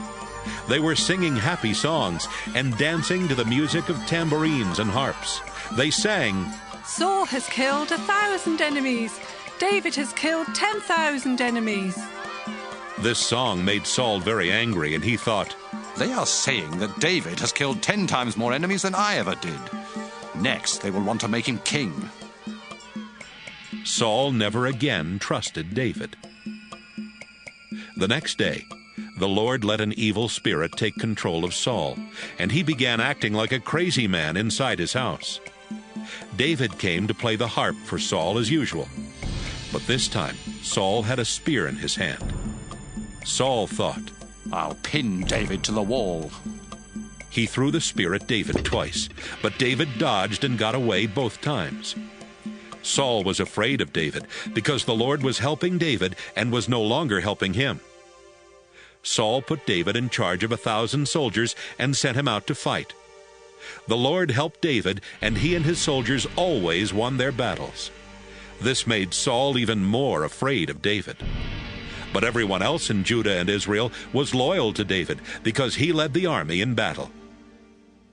One day, Saul told David, "If you'll be brave and fight the Lord's battles for me, I'll let you marry my oldest daughter, Merab." But Saul was really thinking, "I don't want to kill David myself, so I'll let the Philistines do it for me." David answered, "How could I possibly marry your daughter? I'm not very important, and neither is my family." But when the time came for David to marry Saul's daughter Merab, Saul told her to marry Adriel from the town of Meholah. Saul had another daughter. Her name was Michal, and Saul found out that she was in love with David. This made Saul happy, and he thought, "I'll tell David he can marry Michal, but I'll set it up so that the Philistines will kill him." He told David, "I'm going to give you a second chance to marry one of my daughters." Saul ordered his officials to speak to David in private, so they went to David and said, "Look, the king likes you, and all of his officials are loyal to you. Why not ask the king if you can marry his daughter Michal?" "I'm not rich or famous enough to marry Princess Michal," David answered. The officials went back to Saul and told him exactly what David had said. Saul was hoping that the Philistines would kill David, and he told his officials to tell David, "The king doesn't want any silver or gold. He only wants to get even with his enemies. All you have to do is to bring back proof that you have killed 100 Philistines." The officials told David, and David wanted to marry the princess. King Saul had set a time limit, and before it ran out, David and his men left and killed 200 Philistines. He brought back the proof and showed it to Saul so he could marry Michal. Saul agreed to let David marry Michal. Saul knew that she loved David, and he also realized that the Lord was helping David. But knowing those things made Saul even more afraid of David, and he was David's enemy for the rest of his life. The Philistine rulers kept coming to fight Israel, but whenever David fought them, he won. He was famous because he won more battles against the Philistines than any of Saul's other officers. 1 Samuel chapter 19. One day Saul told his son Jonathan and his officers to kill David. But Jonathan liked David a lot, and he warned David, "My father is trying to have you killed, so be very careful. Hide in a field tomorrow morning, and I'll bring him there. Then I'll talk to him about you, and if I find out anything, I'll let you know." The next morning, Jonathan reminded Saul about the many good things David had done for him. Then he said, "Why do you want to kill David? He hasn't done anything to you. He has served in your army and has always done what's best for you. He even risked his life to kill Goliath. The Lord helped Israel win a great victory that day, and it made you happy." Saul agreed and promised, "I swear by the living Lord that I won't have David killed." Jonathan called to David and told him what Saul had said. Then he brought David to Saul, and David served in Saul's army just as he had done before. The next time there was a war with the Philistines, David fought hard and forced them to retreat. One night, David was in Saul's home, playing the harp for him. Saul was sitting there holding a spear when an evil spirit from the Lord took control of him. Saul tried to pin David to the wall with the spear, but David dodged and it stuck in the wall.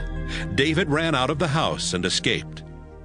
Saul sent guards to watch David's house all night and then to kill him in the morning. Michal, David's wife, told him, "If you don't escape tonight, they'll kill you tomorrow." She helped David go through a window and climb down to the ground. As David ran off, Michal put a statue in his bed. She put goat hair on its head and dressed it in some of David's clothes. The next morning, Saul sent guards to arrest David, but Michal told them, "David is sick." Saul sent the guards back and told them, "Get David out of his bed and bring him to me so I can have him killed." When the guards went in, all they found in the bed was the statue with the goat hair on its head. "Why have you tricked me this way?" Saul asked Michal. "You helped my enemy get away." She answered, "He said he would kill me if I didn't help him escape." Meanwhile, David went to Samuel at Ramah and told him what Saul had done. Then Samuel and David went to Prophet's village and stayed there. Someone told Saul, "David is at Prophet's village in Ramah." Saul sent a few soldiers to bring David back. They went to Ramah and found Samuel in charge of a group of prophets who were all prophesying. Then the Spirit of God took control of the soldiers, and they started prophesying too. When Saul heard what had happened, he sent another group of soldiers, but they prophesied the same way. He sent a third group of soldiers, but the same thing happened to them. Finally, Saul left for Ramah himself. He went as far as the deep pit at the town of Seku, and he asked, "Where are Samuel and David?" "At Prophet's village in Ramah." The people answered. Saul left for Ramah, but as he walked along, the Spirit of God took control of him, and he started prophesying.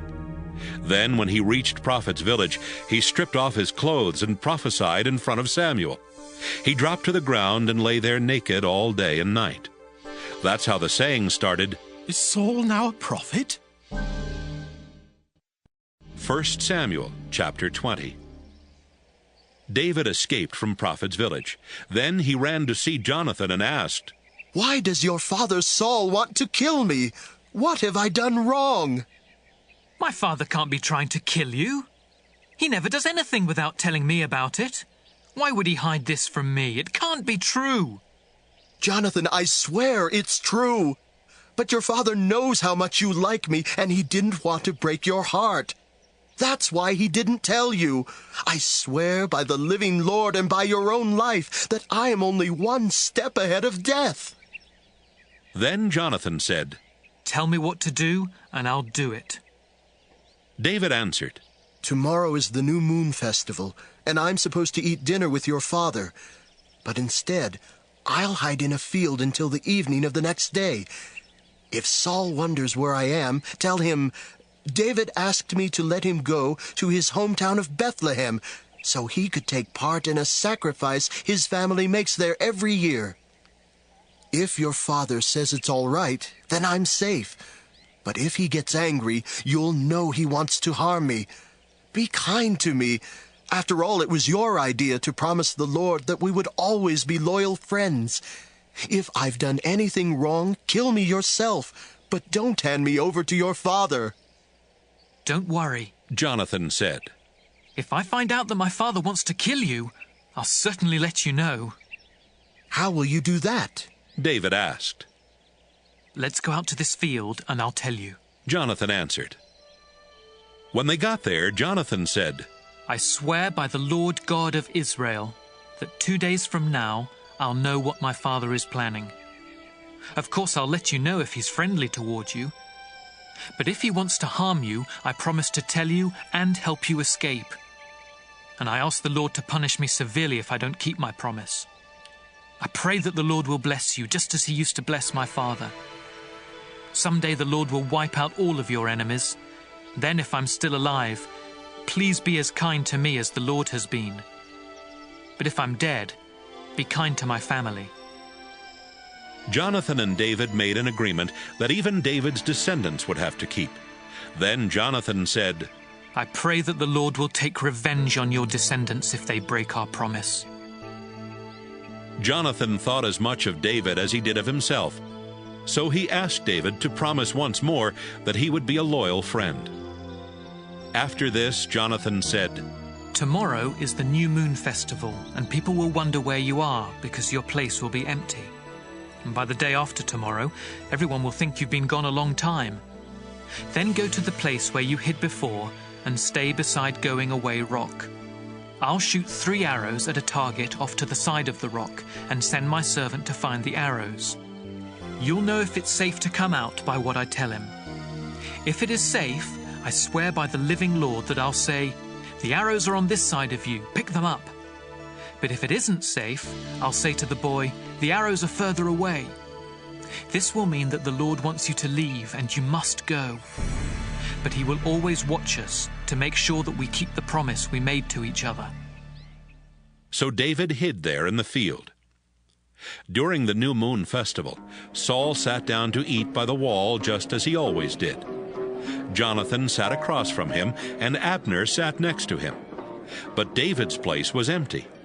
Saul didn't say anything that day because he was thinking, "Something must have happened to make David unfit to be at the festival. Yes, something must have happened."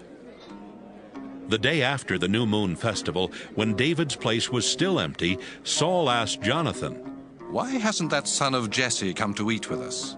He wasn't here yesterday, and he still isn't here today."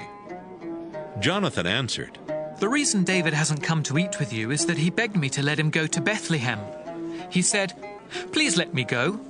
My family is offering a sacrifice, and my brother told me I have to be there. Do me this favor and let me slip away to see my brothers.'" Saul was furious with Jonathan and yelled, "You're no son of mine, you traitor. I know you've chosen to be loyal to that son of Jesse. You should be ashamed of yourself. And your own mother should be ashamed that you were ever born. You'll never be safe, and your kingdom will be in danger as long as that son of Jesse is alive. Turn him over to me now. He deserves to die." "Why do you want to kill David?" Jonathan asked. "What has he done?" Saul threw his spear at Jonathan and tried to kill him. Then Jonathan was sure that his father really did want to kill David. Jonathan was angry that his father had insulted David so terribly. He got up, left the table, and didn't eat anything all that day. In the morning, Jonathan went out to the field to meet David.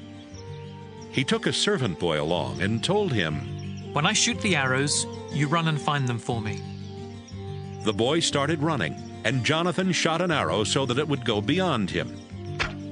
When the boy got near the place where the arrow had landed, Jonathan shouted, "Isn't the arrow on past you?" Jonathan shouted to him again, "Hurry up! Don't stop!"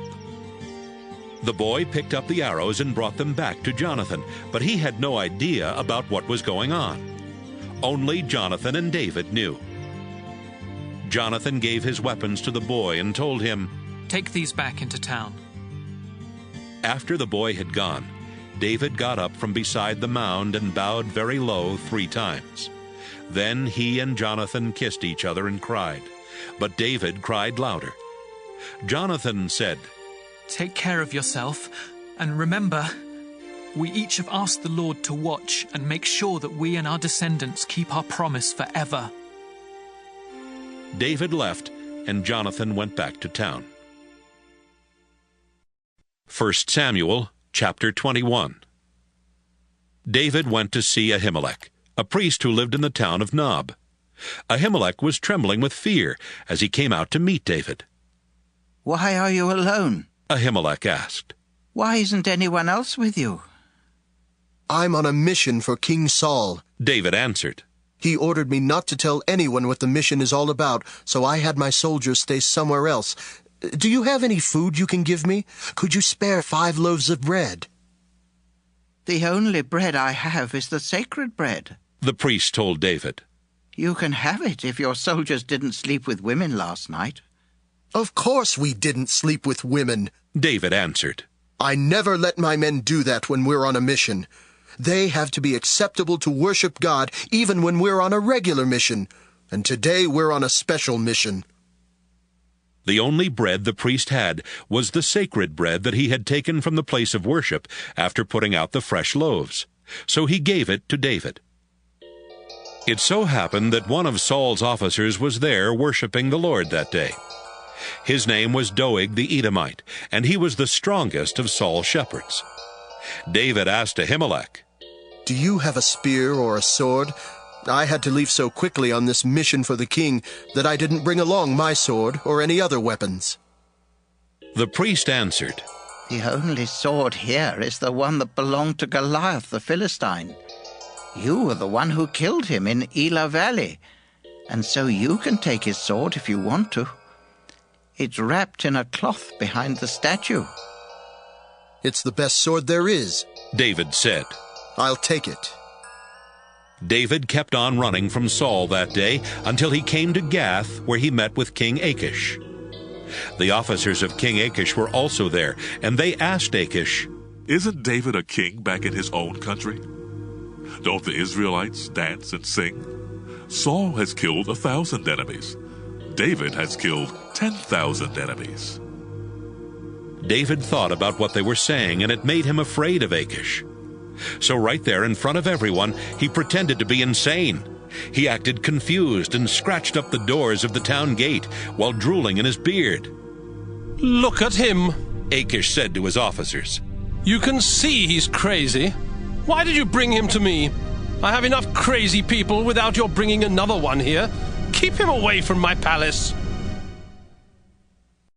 1 Samuel chapter 22. When David escaped from the town of Gath, he went to Adullam cave. His brothers and the rest of his family found out where he was, and they followed him there. A lot of other people joined him too. Some were in trouble, others were angry or in debt, and David was soon the leader of 400 men. David left Adullam cave and went to the town of Mizpah in Moab, where he talked with the king of Moab. "Please," David said, "let my father and mother stay with you until I find out what God will do with me." So he brought his parents to the king of Moab, and they stayed with him while David was in hiding. One day the prophet Gad told David, "Don't stay here. Go back to Judah." David then left and went to Hereth Forest. Saul was sitting under a small tree on top of the hill at Gibeah when he heard that David and his men had been seen. Saul was holding his spear, and his officers were standing in front of him. He told them, "Listen to me. You belong to the Benjamin tribe. So if that son of Jesse ever becomes king, he won't give you fields or vineyards. He won't make you officers in charge of thousands or hundreds, as I have done. But you're all plotting against me. Not one of you told me that my own son Jonathan had made an agreement with him. Not one of you cared enough to tell me that Jonathan had helped one of my officers rebel. Now that son of Jesse is trying to ambush me. Doeg the Edomite was standing with the other officers and spoke up. When I was in the town of Nob, I saw that son of Jesse.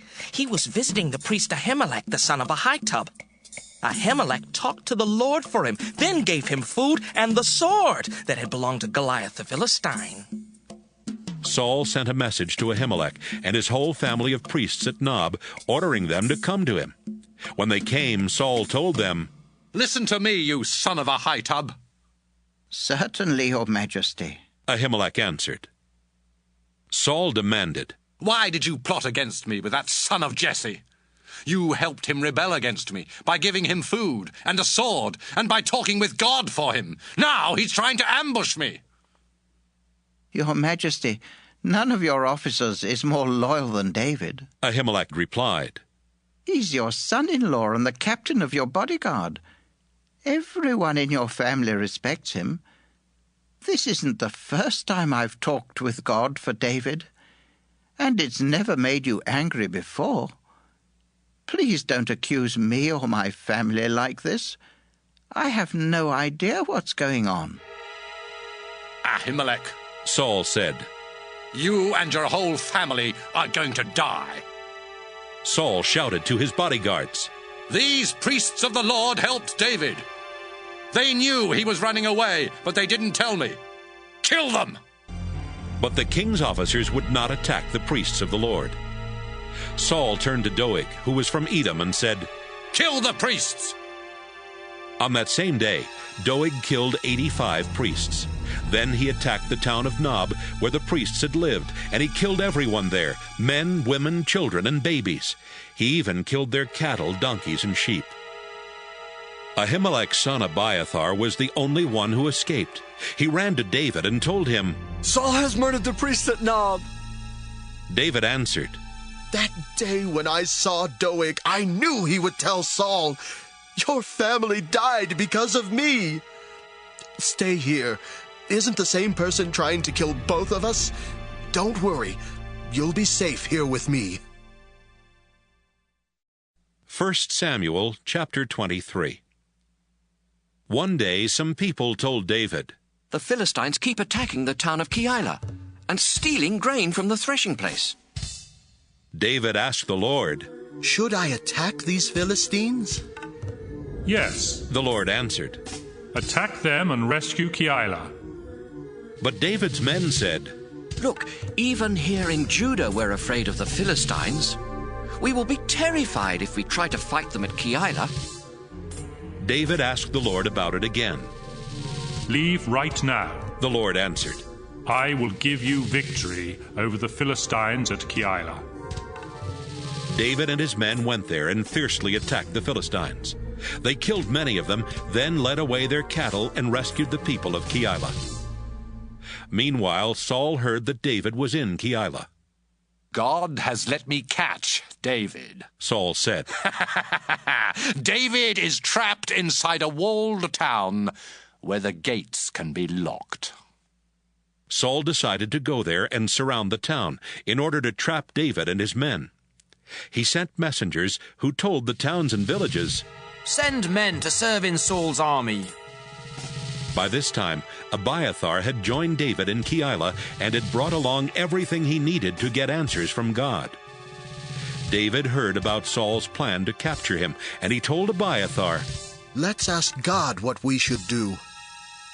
David prayed, "Lord God of Israel, I was told that Saul is planning to come here. What should I do? Suppose he threatens to destroy the town because of me. Would the leaders of Keilah turn me over to Saul, or is he really coming? Please tell me, Lord."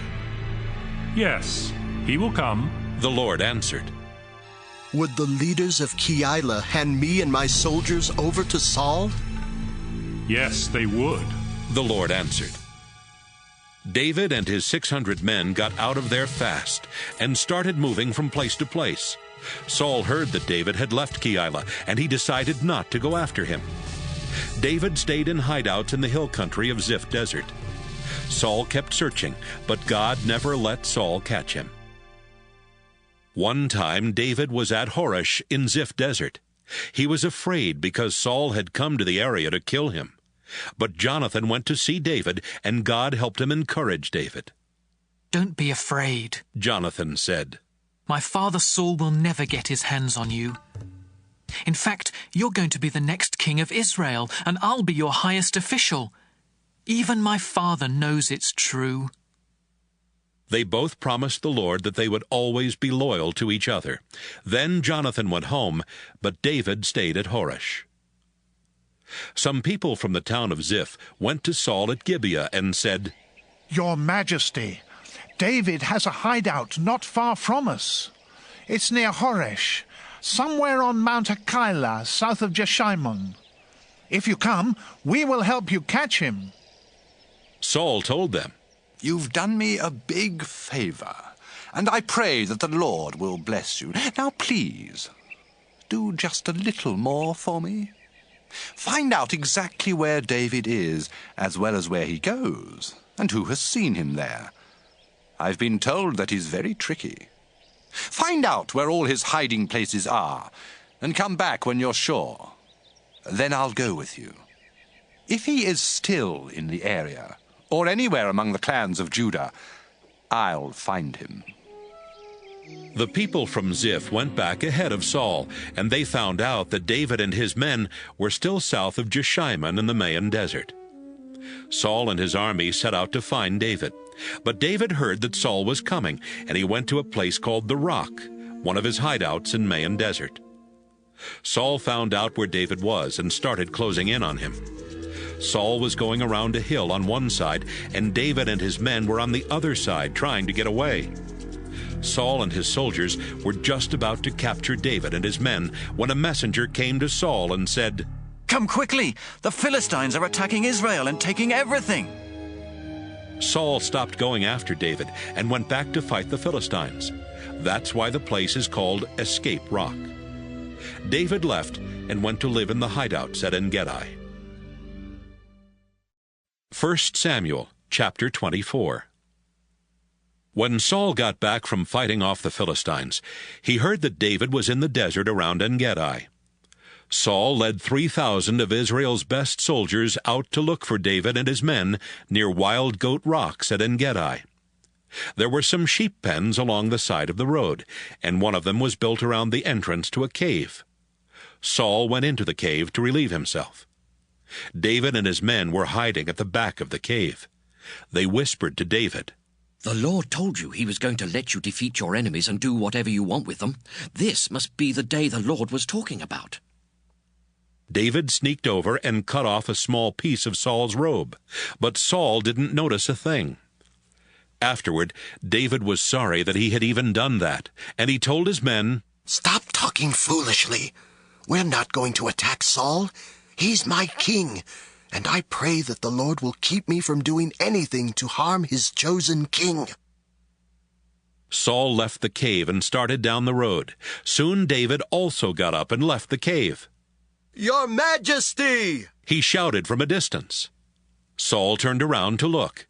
David bowed down very low and said, "Your Majesty, why do you listen to people who say that I am trying to harm you? You can see for yourself that the Lord gave me the chance to catch you in the cave today. Some of my men wanted to kill you, but I wouldn't let them do it. I told them, I will not harm the Lord's chosen king. Your Majesty, look at what I'm holding. You can see that it's a piece of your robe. If I could cut off a piece of your robe, I could have killed you. But I let you live. And that should prove I am not trying to harm you or to rebel. I haven't done anything to you, and yet you keep trying to ambush and kill me. I'll let the Lord decide which one of us has done right. I pray that the Lord will punish you for what you're doing to me, but I won't do anything to you. An old proverb says, only evil people do evil things, and so I won't harm you. Why should the king of Israel be out chasing me anyway? I'm as worthless as a dead dog or a flea. I pray that the Lord will help me escape and show that I am in the right. David, my son, is that you? Saul asked. Then he started crying and said, David, you're a better person than I am. You treated me with kindness, even though I've been cruel to you. You've told me how you were kind enough not to kill me when the Lord gave you the chance. If you really were my enemy, you wouldn't have let me leave here alive. I pray that the Lord will give you a big reward for what you did today. I realize now that you will be the next king, and a powerful king at that. Promise me, with the Lord as your witness, that you won't wipe out my descendants. Let them live to keep my family name alive. So David promised, and Saul went home. David and his men returned to their hideout. 1 Samuel chapter 25. Samuel died, and people from all over Israel gathered to mourn for him when he was buried at his home in Ramah. Meanwhile, David moved his camp to Paran Desert. Nabal was a very rich man who lived in Maon. He owned 3,000 sheep and 1,000 goats, which he kept at Carmel. His wife Abigail was sensible and beautiful, but he was from the Caleb clan and was rough and mean. One day, Nabal was in Carmel, having his servants cut the wool from his sheep. David was in the desert when he heard about it, so he sent 10 men to Carmel with this message for Nabal. I hope that you and your family are healthy, and that all is going well for you. I've heard that you are cutting the wool from your sheep. When your shepherds were with us in Carmel, we didn't harm them, and nothing was ever stolen from them. Ask your shepherds, and they'll tell you the same thing. My servants are your servants, and you are like a father to me. This is a day for celebrating, so please be kind and share some of your food with us. David's men went to Nabal and gave him David's message. Then they waited for Nabal's answer. This is what he said. Who does this David think he is? That son of Jesse is just one more slave on the run from his master, and there are too many of them these days.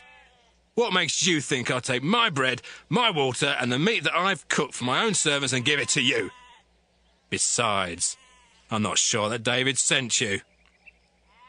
The men returned to their camp and told David everything Nabal had said. Everybody get your swords! David ordered. They all strapped on their swords. 200 men stayed behind to guard the camp, but the other 400 followed David. Meanwhile, one of Nabal's servants told Abigail, David's men were often nearby while we were taking care of the sheep in the fields. They were very good to us. They never hurt us, and nothing was ever stolen from us while they were nearby. With them around day or night, we were as safe as we would have been inside a walled city. David sent some messengers from the desert to wish our master well, but he shouted insults at them. He's a bully who won't listen to anyone. Isn't there something you can do? Please think of something, or else our master and his family and everyone who works for him are all doomed.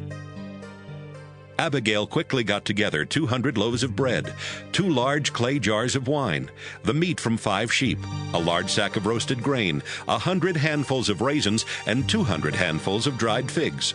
She loaded all the food on donkeys and told her servants, "Take this on ahead, and I'll catch up with you." She didn't tell her husband Nabal what she was doing.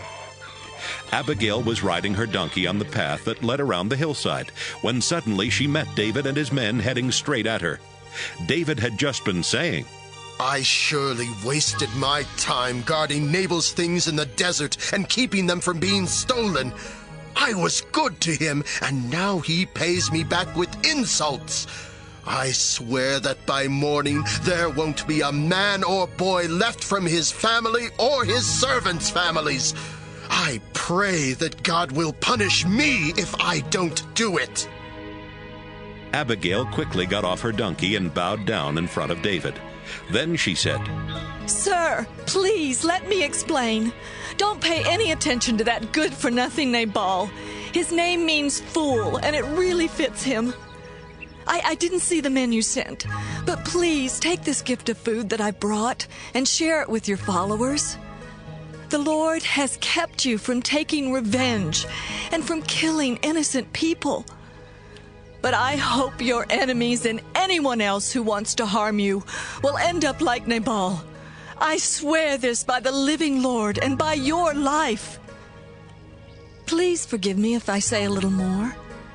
The Lord will always protect you and your family because you fight for Him. I pray that you won't ever do anything evil as long as you live. The Lord your God will keep you safe when your enemies try to kill you, but He will snatch away their lives quicker than you can throw a rock from a sling. The Lord has promised to do many good things for you, even to make you the ruler of Israel. The Lord will keep His promises to you, and now your conscience will be clear, because you won't be guilty of taking revenge and killing innocent people. When the Lord does all those good things for you, please remember me." David told her, "I praise the Lord God of Israel. He must have sent you to meet me today, and you should also be praised. Your good sense kept me from taking revenge and killing innocent people. If you hadn't come to meet me so quickly, every man and boy in Nabal's family and in his servants' families would have been killed by morning. I swear by the living Lord God of Israel who protected you that this is the truth." David accepted the food Abigail had brought. "Don't worry," he said. "You can go home now. I'll do what you asked." Abigail went back home and found Nabal throwing a party fit for a king. He was very drunk and feeling good, so she didn't tell him anything that night. But when he sobered up the next morning, Abigail told him everything that had happened. Nabal had a heart attack, and he lay in his bed as still as a stone. 10 days later, the Lord took his life. David heard that Nabal had died. "I praise the Lord," David said. "He has judged Nabal guilty for insulting me. The Lord kept me from doing anything wrong, and He made sure that Nabal hurt only himself with his own evil." Abigail was still at Carmel, so David sent messengers to ask her if she would marry him. She bowed down and said, "I would willingly be David's slave and wash his servants' feet." Abigail quickly got ready and went back with David's messengers. She rode on her donkey while 5 of her servant women walked alongside. She and David were married as soon as she arrived. David had earlier married Ahinoam from the town of Jezreel, so both she and Abigail were now David's wives. Meanwhile, Saul had arranged for Michal to marry Paltai, the son of Laish, who came from the town of Galim. 1 Samuel chapter 26. Once again, some people from Ziph went to Gibeah to talk with Saul.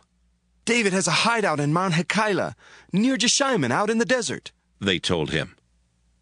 Saul took 3,000 of Israel's best soldiers and went to look for David there in Ziph desert. Saul set up camp on Mount Hakeilah, which is across the road from Jeshimon, but David was hiding out in the desert. When David heard that Saul was following him, he sent some spies to find out if it was true. Then he sneaked up to Saul's camp. He noticed that Saul and his army commander Abner the son of Ner were sleeping in the middle of the camp, with soldiers sleeping all around them. David asked Ahimelech the Hittite and Joab's brother Abishai, "Which one of you will go with me into Saul's camp?" "I will," Abishai answered. That same night, David and Abishai crept into the camp. Saul was sleeping, and his spear was stuck in the ground not far from his head. Abner and the soldiers were sound asleep all around him. Abishai whispered, "This time God has let you get your hands on your enemy. I'll pin him to the ground with one thrust of his own spear." "Don't kill him," David whispered back. "The Lord will punish anyone who kills his chosen king. As surely as the Lord lives, the Lord will kill Saul, or Saul will die a natural death or be killed in battle. But I pray that the Lord will keep me from harming his chosen king. Let's grab his spear and his water jar and get out of here." David took the spear and the water jar, then left the camp. None of Saul's soldiers knew what had happened or even woke up. The Lord had made all of them fall sound asleep. David and Abishai crossed the valley and went to the top of the next hill, where they were at a safe distance. "Abner!" David shouted toward Saul's army. "Can you hear me?" Abner shouted back, "Who dares disturb the king?" "Abner, what kind of a man are you?"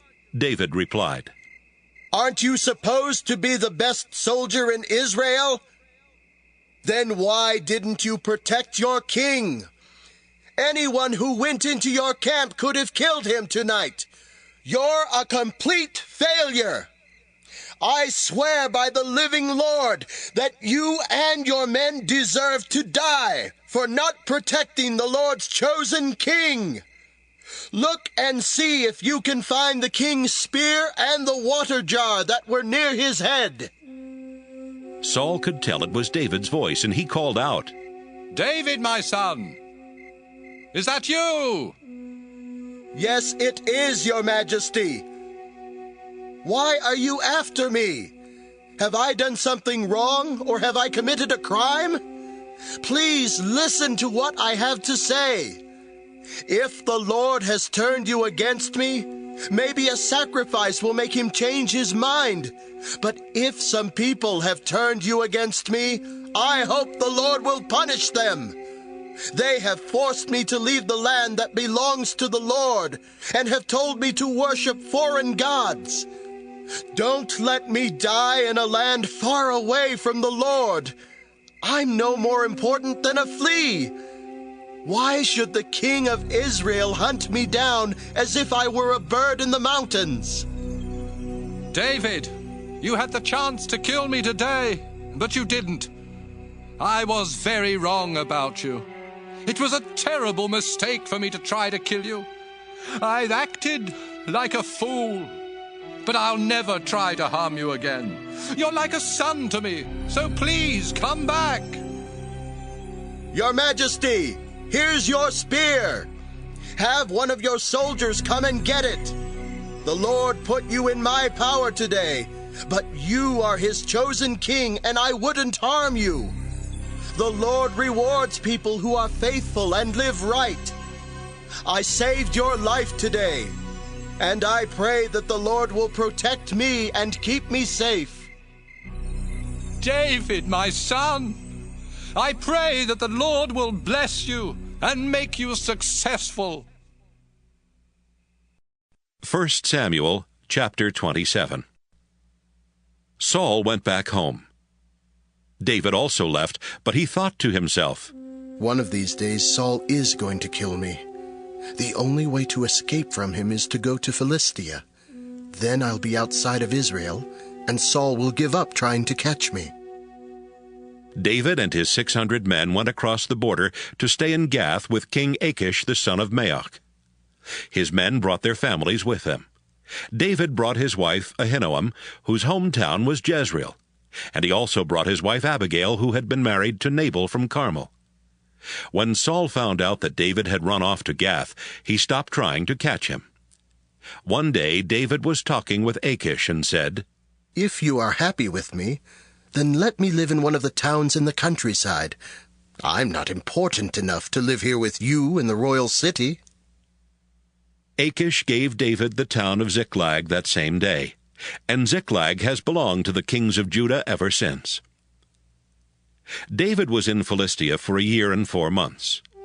The Geshurites, the Girzites, and the Amalekites lived in the area from Telem to Shur and on as far as Egypt, and David often attacked their towns.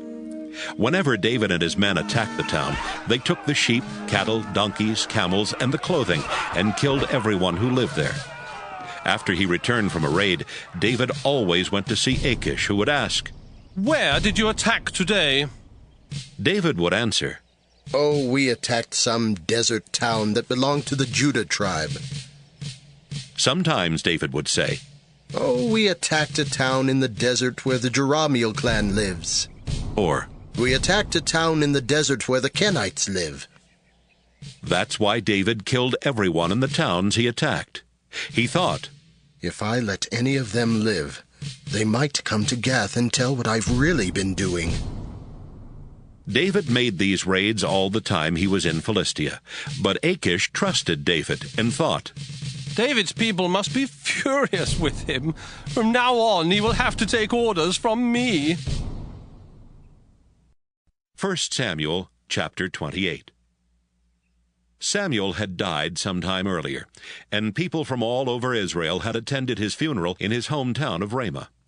Meanwhile, Saul had been trying to get rid of everyone who spoke with the spirits of the dead.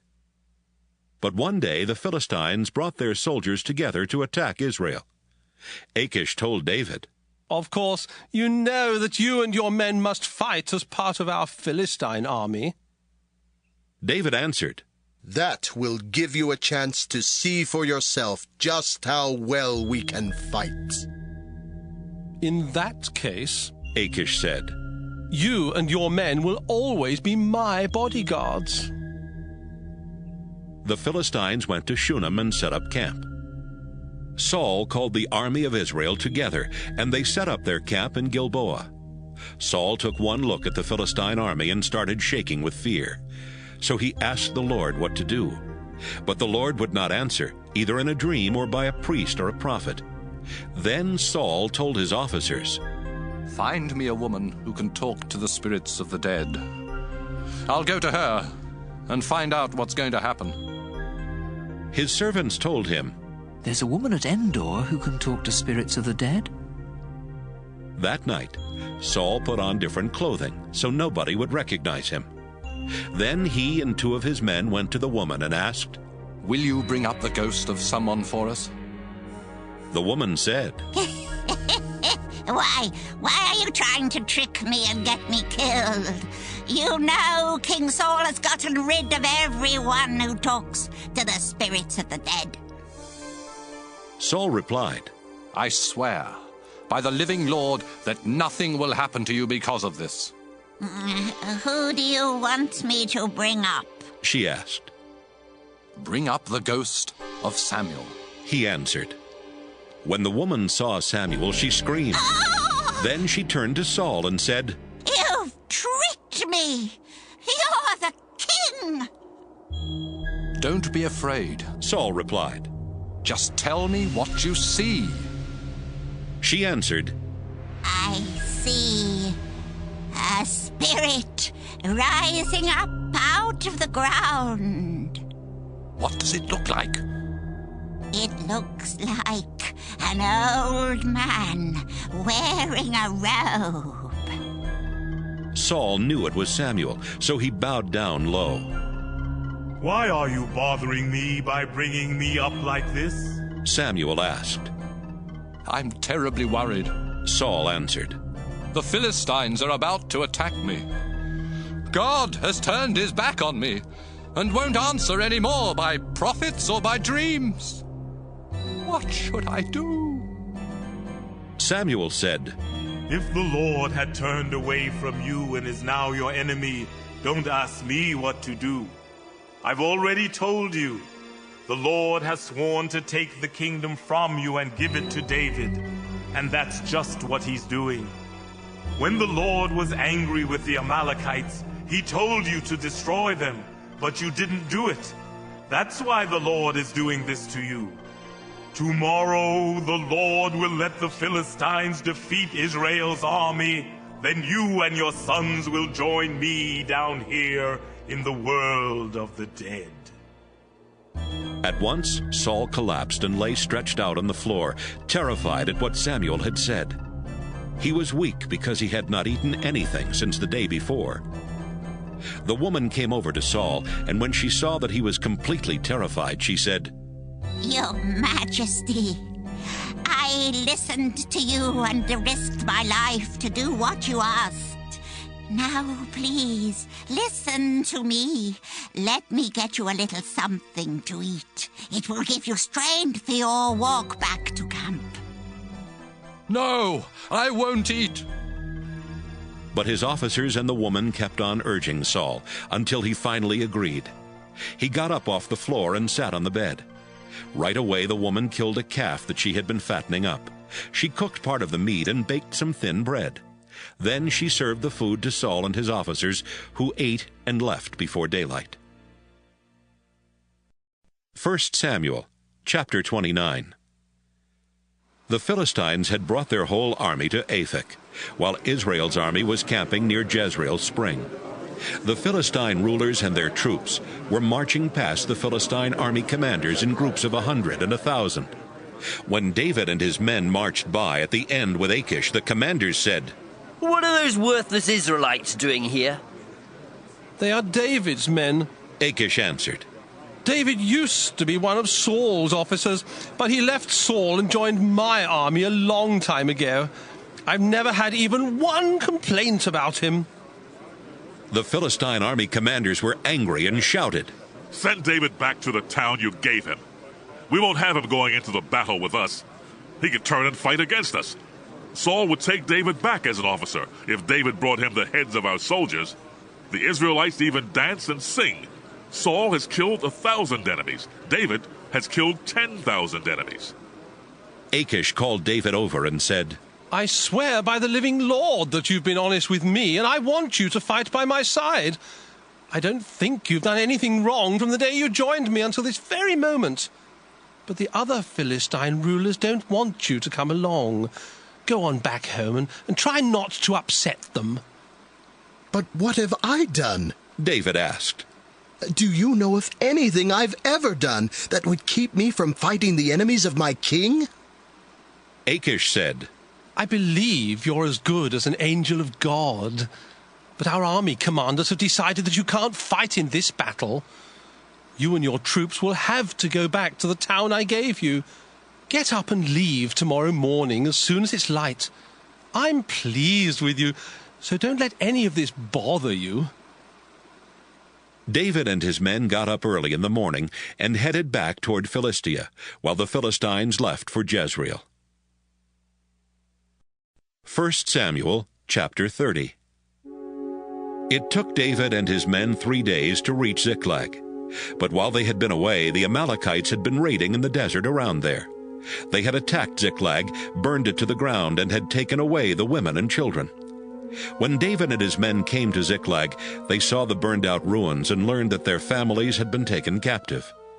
They started crying and kept it up until they were too weak to cry anymore. David's 2 wives, Ahinoam and Abigail, had been taken captive with everyone else. David was desperate.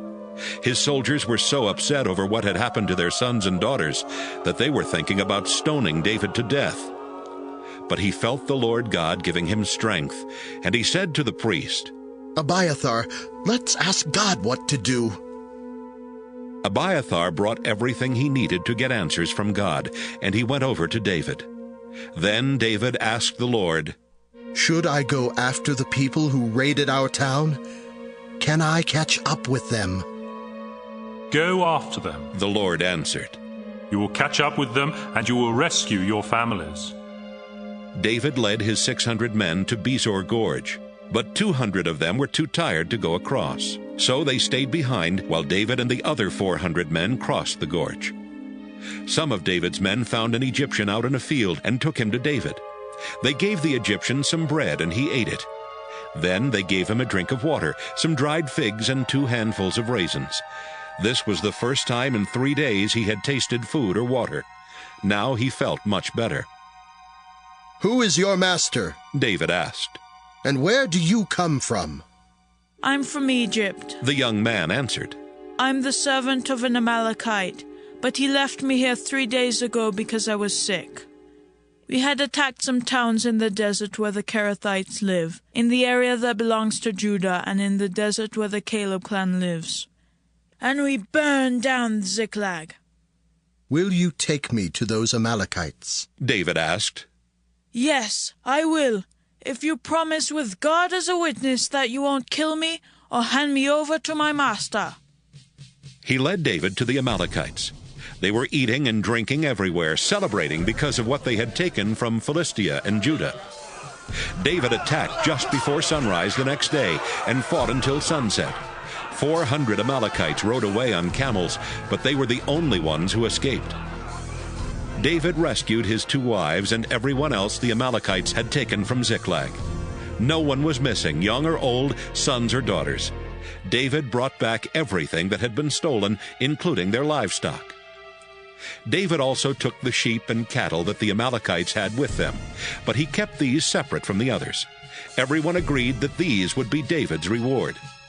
On the way back, David went to the 200 men he had left at Besor Gorge because they had been too tired to keep up with him.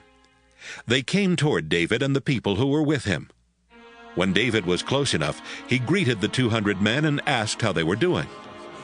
Some of David's men were good-for-nothings, and they said, "Those men didn't go with us to the battle, so they don't get any of the things we took back from the Amalekites. Let them take their wives and children and go."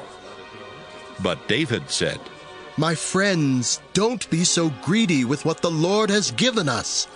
The Lord protected us and gave us victory over the people who attacked. Who would pay attention to you anyway? Soldiers who stay behind to guard the camp get as much as those who go into battle." David made this a law for Israel, and it has been the same ever since.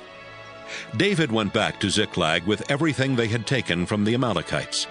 He sent some of these things as gifts to his friends who were leaders of Judah and told them, "We took these things from the Lord's enemies. Please accept them as a gift." This is a list of the towns where David sent gifts: Bethel, Ramoth in the southern desert, Jatir, Aror, Siphmoth, Eshtemoa, Rachel, the towns belonging to the Jerahmeelites and the Kenites, Hormah, Boration, Athek, and Hebron. He also sent gifts to the other towns where he and his men had traveled. 1 Samuel chapter 31. Meanwhile, the Philistines were fighting Israel at Mount Gilboa. Israel's soldiers ran from the Philistines, and many of them were killed. The Philistines closed in on Saul and his sons, and they killed his sons Jonathan, Abinadab, and Malchishua. The fighting was fierce around Saul, and he was badly wounded by enemy arrows. Saul told the soldier who carried his weapons, "Kill me with your sword. I don't want those worthless Philistines to torture me and make fun." But the soldier was afraid to kill him. Saul then took out his own sword. He stuck the blade into his stomach and fell on it. When the soldier knew that Saul was dead, he killed himself in the same way. Saul was dead. His 3 sons were dead, and the soldier who carried his weapons was dead. They and all his soldiers died on that same day. The Israelites on the other side of Jezreel Valley and the other side of the Jordan learned that Saul and his sons were dead. They saw that the Israelite army had run away, so they ran away too, and the Philistines moved into the towns the Israelites had left behind. The day after the battle, when the Philistines returned to the battlefield to take the weapons of the dead Israelite soldiers, they found Saul and his 3 sons lying dead on Mount Gilboa. The Philistines cut off Saul's head and pulled off his armor. Then they put his armor in the temple of the goddess Astarte, and they nailed his body to the city wall of Bethshan. They also sent messengers everywhere in Philistia to spread the good news in the temples of their idols and among their people. The people who lived in Jabesh and Gilead heard what the Philistines had done to Saul's body. So one night, some brave men from Jabesh went to Bethshan. They took down the bodies of Saul and his sons, then brought them back to Jabesh and burned them. They buried the bones under a small tree in Jabesh, and for 7 days they went without eating to show their sorrow.